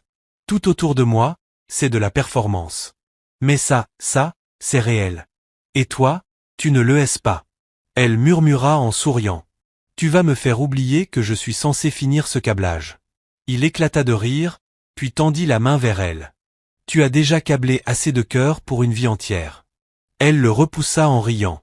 La flatterie n'est pas de l'innovation, monsieur le président. Il lui serra doucement les doigts. Non, mais ça me garde humain.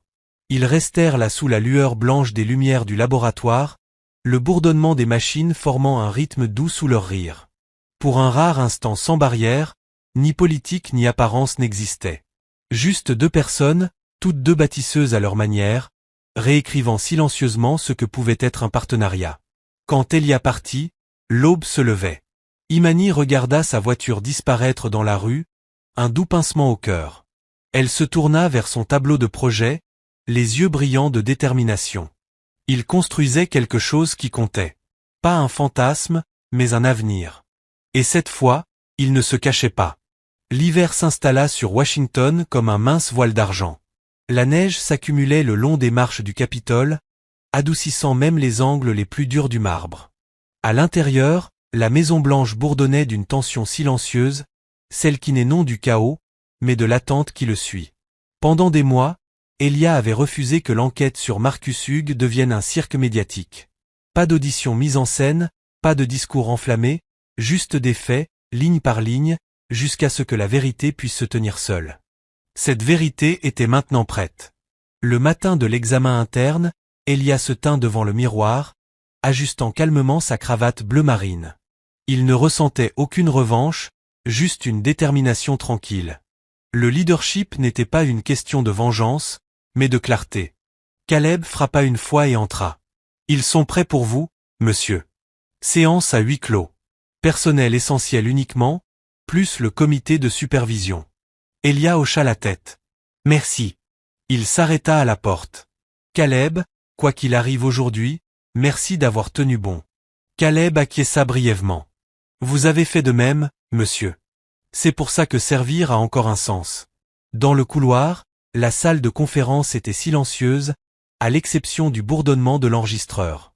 Marcus Hugues était assis à l'extrémité de la table, posture rigide, yeux fatigués mais défiants. Il semblait plus petit que dans le souvenir d'Elia, non par stature, mais par certitude. L'investigatrice principale, Dr. Patrice Monroe, était assise en face, dossier soigneusement empilé. Sa voix était calme et professionnelle, mais l'air portait un sentiment de finalité. « Monsieur Hugues, commença-t-elle, selon nos conclusions, nous avons confirmé que les journaux de maintenance du jet présidentiel ont été altérés par votre chaîne d'autorisation.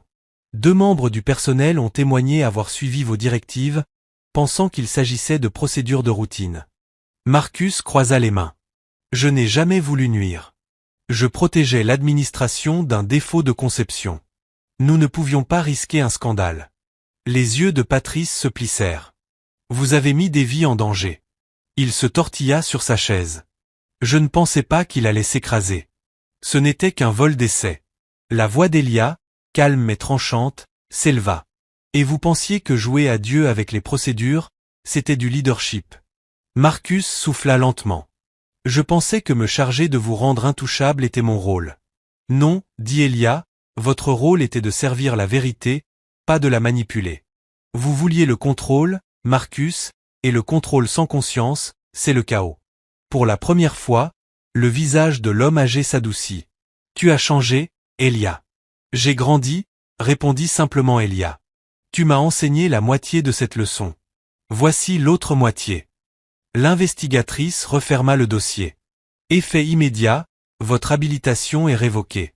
Vous recevrez un avis officiel de licenciement et un examen de votre éthique professionnelle.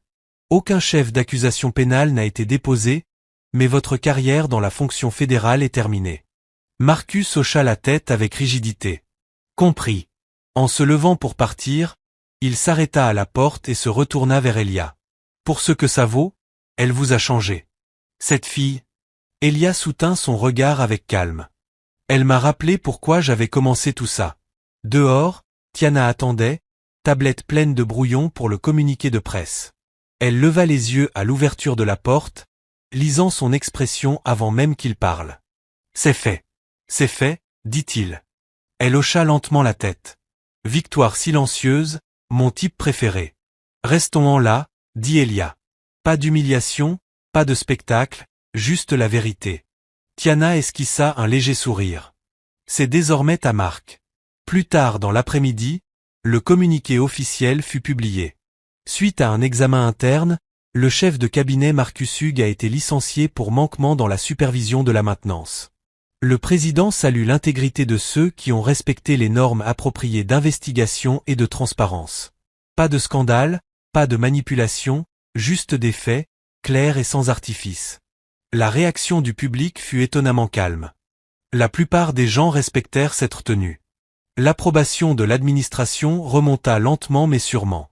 La vraie victoire, toutefois, n'était pas dans les sondages. Elle était dans la paix. Ce soir-là, Imani se tenait sur une scène d'un centre communautaire du centre-ville, entourée de lumières vives et de regards ébahis. La banderole derrière elle affichait « STM Future Girls Who Build ». La foule était principalement composée de jeunes élèves de collège et lycée, beaucoup venant de quartiers comme le sien. Leurs mains se levèrent avec des questions avant même qu'elles ne commencent. Comment avez-vous su quoi faire quand l'avion s'est écrasé? Demanda une fille, essoufflée. Imani sourit. Je ne savais pas. J'ai juste fait ce que je savais faire. Réparer des choses. Parfois, le monde paraît trop grand, mais chaque gros problème n'est qu'une série de petits problèmes attendant d'être résolus.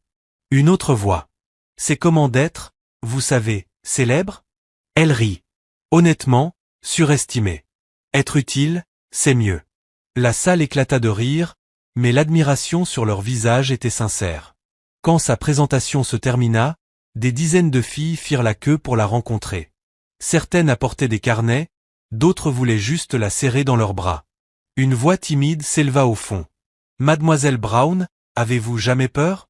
Imani regarda la fille, peut-être 12 ans, les yeux pleins d'espoir. Tout le temps, répondit-elle. Mais le courage ne consiste pas à ne jamais avoir peur, c'est se montrer quand même. On ne peut pas réparer ce dont on fuit. La fille hocha la tête, sourire déterminé. Et en regardant cette foule, Imani réalisa quelque chose. Ni les caméras, ni les dîners à la Maison Blanche, ni même l'amour qu'elle avait trouvé n'était sa plus grande récompense. C'était le son de la possibilité multipliée. De retour chez elle ce soir-là, Elia l'attendait sur le perron de son immeuble, le col de son manteau relevé contre le froid. Je croyais que les présidents ne traînaient pas dehors, taquina-t-elle. Les présidents attendent les gens qui comptent, répondit-il. Elle sourit en déverrouillant la porte. Tu aurais pu appeler. Je voulais voir ton visage, admit-il. Comment s'est passée la conférence? On a écouté, dit-elle simplement. Et ça a été mieux que tout, acquiesça-t-il. Tu changes des vies, Imani. Toi aussi, peut-être, murmura-t-elle. Mais toi, tu fais que ça ait du sens, répondit-il doucement. Ils montèrent jusqu'à son appartement où les lumières du centre-ville scintillaient faiblement à travers la fenêtre. Elia regarda autour d'eux, le plan de travail encombré, les outils, le carnet rempli de croquis. Tu ne cesses jamais de construire, n'est-ce pas? Je hausse les épaules. C'est comme ça que je reste ancré. Alors peut-être que je devrais apprendre. Plus tard, assis côte à côte sur son petit canapé, ils observaient les lumières de la ville pulser au rythme de leur respiration. Pour une fois, aucun des deux n'avait besoin de combler le silence. Enfin, Elia dit. Tu sais, je crois que Marcus avait raison sur une chose. Elle fronça les sourcils. Sur quoi? Tu m'as changé. Je pensais que le pouvoir signifiait contrôle. Maintenant je sais que ça signifie abandon, à la vérité, aux gens, à l'amour. Imani se tourna vers lui, voix douce. Tu ne t'es pas abandonné, Elia. J'ai évolué, dit-il en riant. Ça fait un meilleur titre. Elle sourit, posant sa tête contre son épaule. Je n'essaie pas de faire la une. Bien, murmura-t-il. Juste l'histoire. Le lendemain matin, la une de la Chronicle montrait une seule photo, non des audiences ou des démissions, mais d'Imani à l'événement STEM, entourée de jeunes filles tenant des clés comme des médailles. La légende. De mécanicienne à mentor, Imani Brown enseigne à la prochaine génération à reconstruire leur monde. Elia gardait une copie de ce journal dans sa serviette. Chaque fois que le stress revenait, le bruit, la politique, les exigences sans fin, il l'ouvrait pour se rappeler pourquoi tout cela comptait. Une semaine plus tard, il convoqua une conférence de presse dans la East Room, non pour se défendre, non pour se justifier, mais pour célébrer. Je me tiens devant vous, dit-il aux journalistes. Pas pour marquer une fin, mais pour reconnaître un début. Le Rural Tech Bridge a ouvert 6 nouveaux laboratoires, formé plus de 200 jeunes innovateurs et nous a rappelé que le leadership consiste à construire, pas à se cacher. Et j'endosse cette leçon à quelqu'un qui m'a appris qu'on commence à réparer même des systèmes brisés par la confiance dans les gens. Il ne la nomma pas. Il n'en avait pas besoin. Chaque caméra se tourna vers Imani au premier rang, son sourire radieux mais humble. Tiana croisa son regard de l'autre côté de la salle, mimant. Je te l'avais dit. Cette nuit-là, alors que la neige recommençait à tomber sur la ville, Imani et Elia se tenaient sur le toit de la Maison Blanche. La ville scintillait en dessous, vivante et infinie. Tu penses encore à cette nuit? Demanda-t-elle. Chaque fois qu'il pleut, répondit-il. Mais maintenant, ça ne me fait plus peur. Elle glissa sa main dans la sienne. C'est parce qu'on a transformé un crash en fondation. Il sourit. Et a construit quelque chose qui vaut la peine d'être conservé. En dessous, Le monde continuait de tourner. Mais pour une fois, l'histoire n'appartenait ni au ragot ni au pouvoir. Elle appartenait à la grâce. Silencieuse, complète, juste comme la justice devrait l'être. L'air de Cypress Village sentait la terre humide et les nouveaux départs. 1 an s'était écoulé depuis le crash. 1 an depuis la nuit où le ciel s'était ouvert et avait changé le cours de plus d'une vie. Maintenant, la même route qui avait accueilli l'épave portait des banderoles. Rural Tech Bridge, 1 an de construction d'avenir. Les habitants n'avaient jamais vu autant de voitures alignées le long des allées bordées de cyprès. Journalistes, officiels, étudiants universitaires et familles s'étaient rassemblés sur le terrain qui avait été le site du crash. Là où le métal tordu gisait autrefois, un nouveau bâtiment élégant se dressait, le Cypress Maker Lab, construit avec des panneaux solaires, de l'acier recyclé et une fresque peinte par les enfants du coin. Au centre, Imani Brown se mouvait à travers la foule comme quelqu'un qui avait bouclé la boucle. Ses cheveux étaient tressés dans le dos, sa combinaison d'un simple bleu indigo, avec son nom brodé sur la poche, chiffonginé. La vue de tout cela fit murmurer et sourire de fierté les gens. Elle s'arrêta près de la scène pour aider une jeune bénévole à fixer un câble d'alimentation desserré. « Vérifie toujours ton fil de terre », dit-elle doucement. « Oui, madame », répondit la fille. Une voix derrière elle dit. « Toujours en train de sauver la situation, je vois. » Imani se retourna et son sourire s'élargit. Elia Ward se tenait là, non pas en uniforme présidentiel bleu marine, mais dans une chemise blanche simple aux manches retroussées, un blazer gris clair, et une petite broche à revers portant uniquement le mot Integrity, sans drapeau. Il avait l'air détendu, presque radieux, le poids de la fonction n'atténuant plus sa chaleur. Caleb suivait discrètement derrière lui, observant la foule avant de faire un discret pouce levé. « Tu y es arrivé ?» dit Imani. « Je l'avais promis » répondit Elia. « Et je tiens mes promesses. Tu es sûr que ce n'est pas un cauchemar pour la sécurité » taquina TL. « Mon équipe a vu pire. Au moins, cette fois, personne ne rampe sous une aile en flammes. Dieu merci, dit-elle en secouant la tête.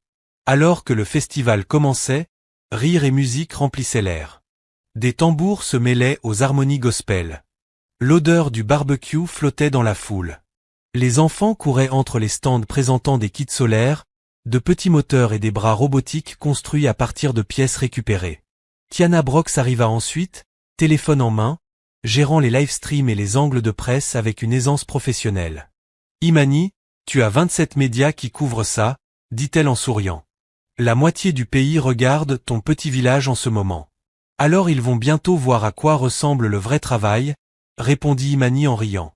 Tiana se tourna vers Elia. « Monsieur le Président, vous êtes à nouveau tendance. Pour les bonnes raisons cette fois ?» Il haussa un sourcil. « Les bonnes raisons, seulement quand tu te tiens à côté d'elle », répondit Tiana en clignant de l'œil. Non loin, DeAndre King griffonnait des notes dans son carnet en cuir usé. Il ne courait pas après les gros titres aujourd'hui. Il documentait un héritage. La une du lendemain dirait « Du désastre à la Renaissance, le village qui a reconstruit la foi de l'Amérique ». Lorsque la foule se rassembla pour la cérémonie de coupure du ruban, Thomas Brown monta d'abord sur le podium.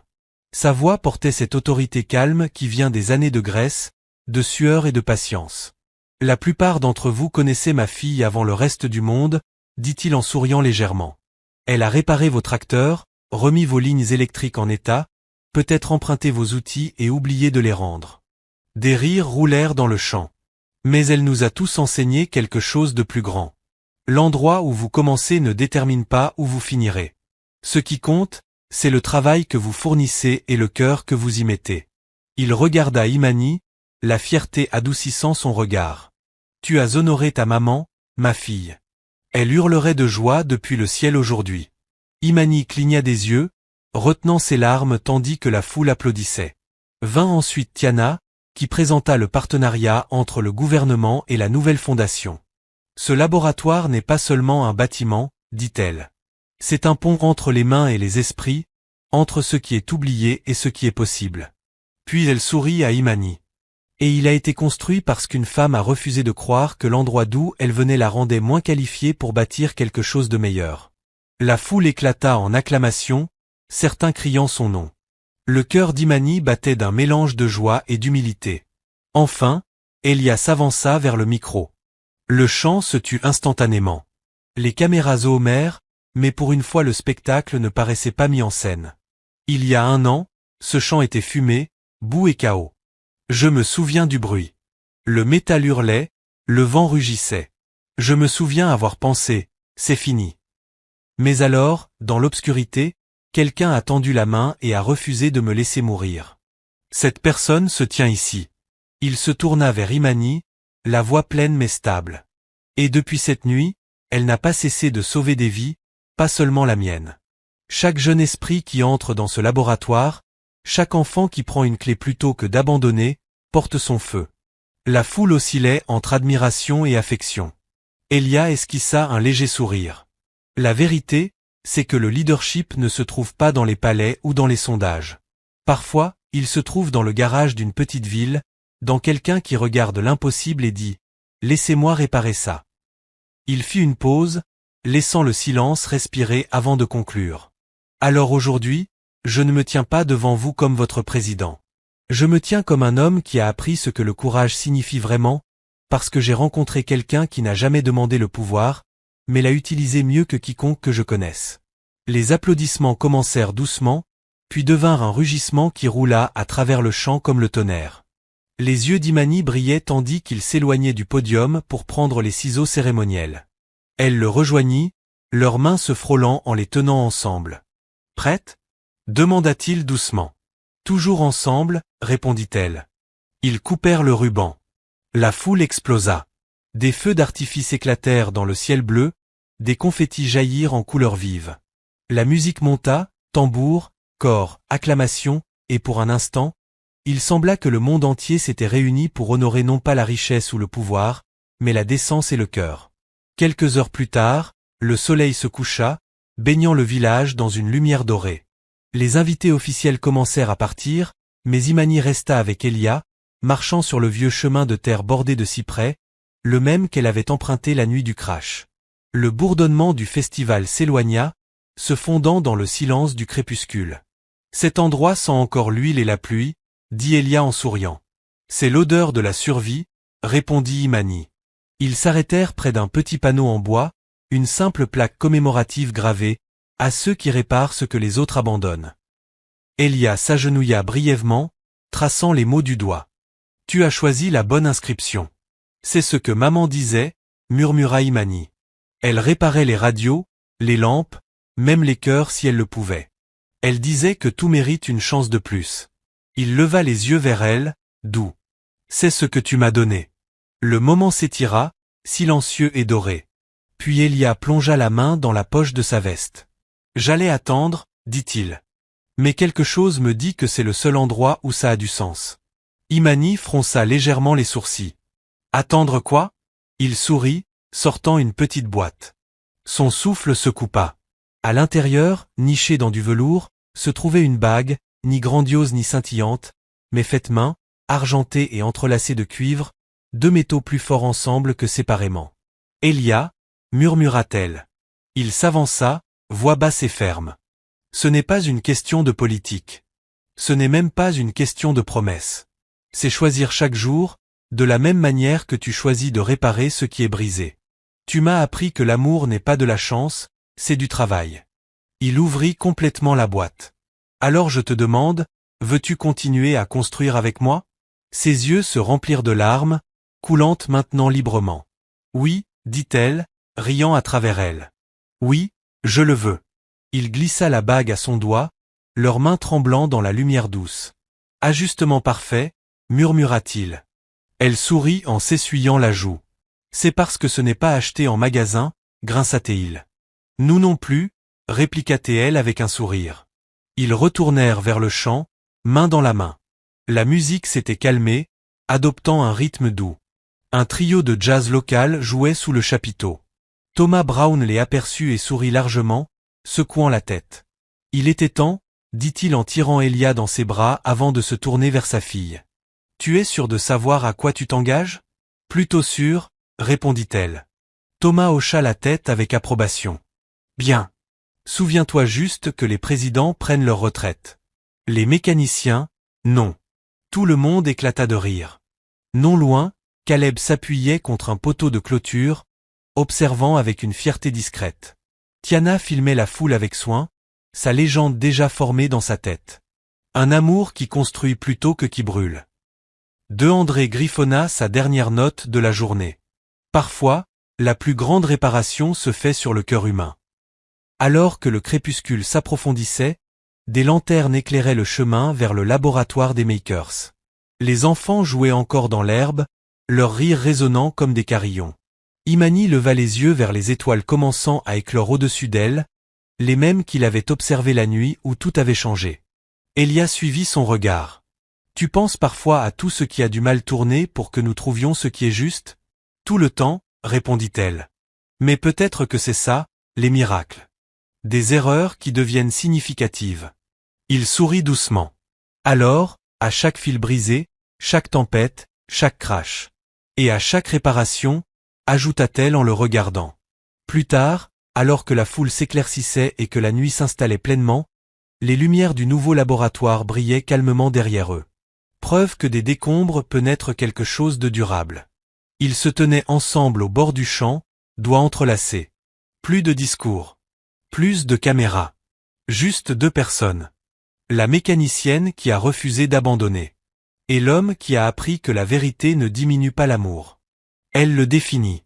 Au loin, une voix d'enfant cria. « Maman, c'est la dame qui a sauvé le président. » Et une autre répondit. « Non, c'est la dame qui a construit tout cet endroit. » Imani rit doucement. Je prends cette version. Elia serra sa main. Moi aussi. Le vent bruissait dans les cyprès, les mêmes qui s'étaient jadis inclinés sous le feu et la pluie, et qui maintenant se tenaient droits, murmurant sous la lumière de la lune. Le crash avait fermé un chapitre, mais la réparation en avait écrit un meilleur. Et tandis que les étoiles scintillaient au-dessus du village qui avait appris à la nation à espérer à nouveau, une vérité restait claire et simple. Le caractère avant le statut, la vérité avant le spin, l'amour qui se choisit chaque jour. Voici la fin de l'histoire. Si j'ai réussi à illuminer votre journée, commentez. Monsieur, vous avez illuminé ma journée.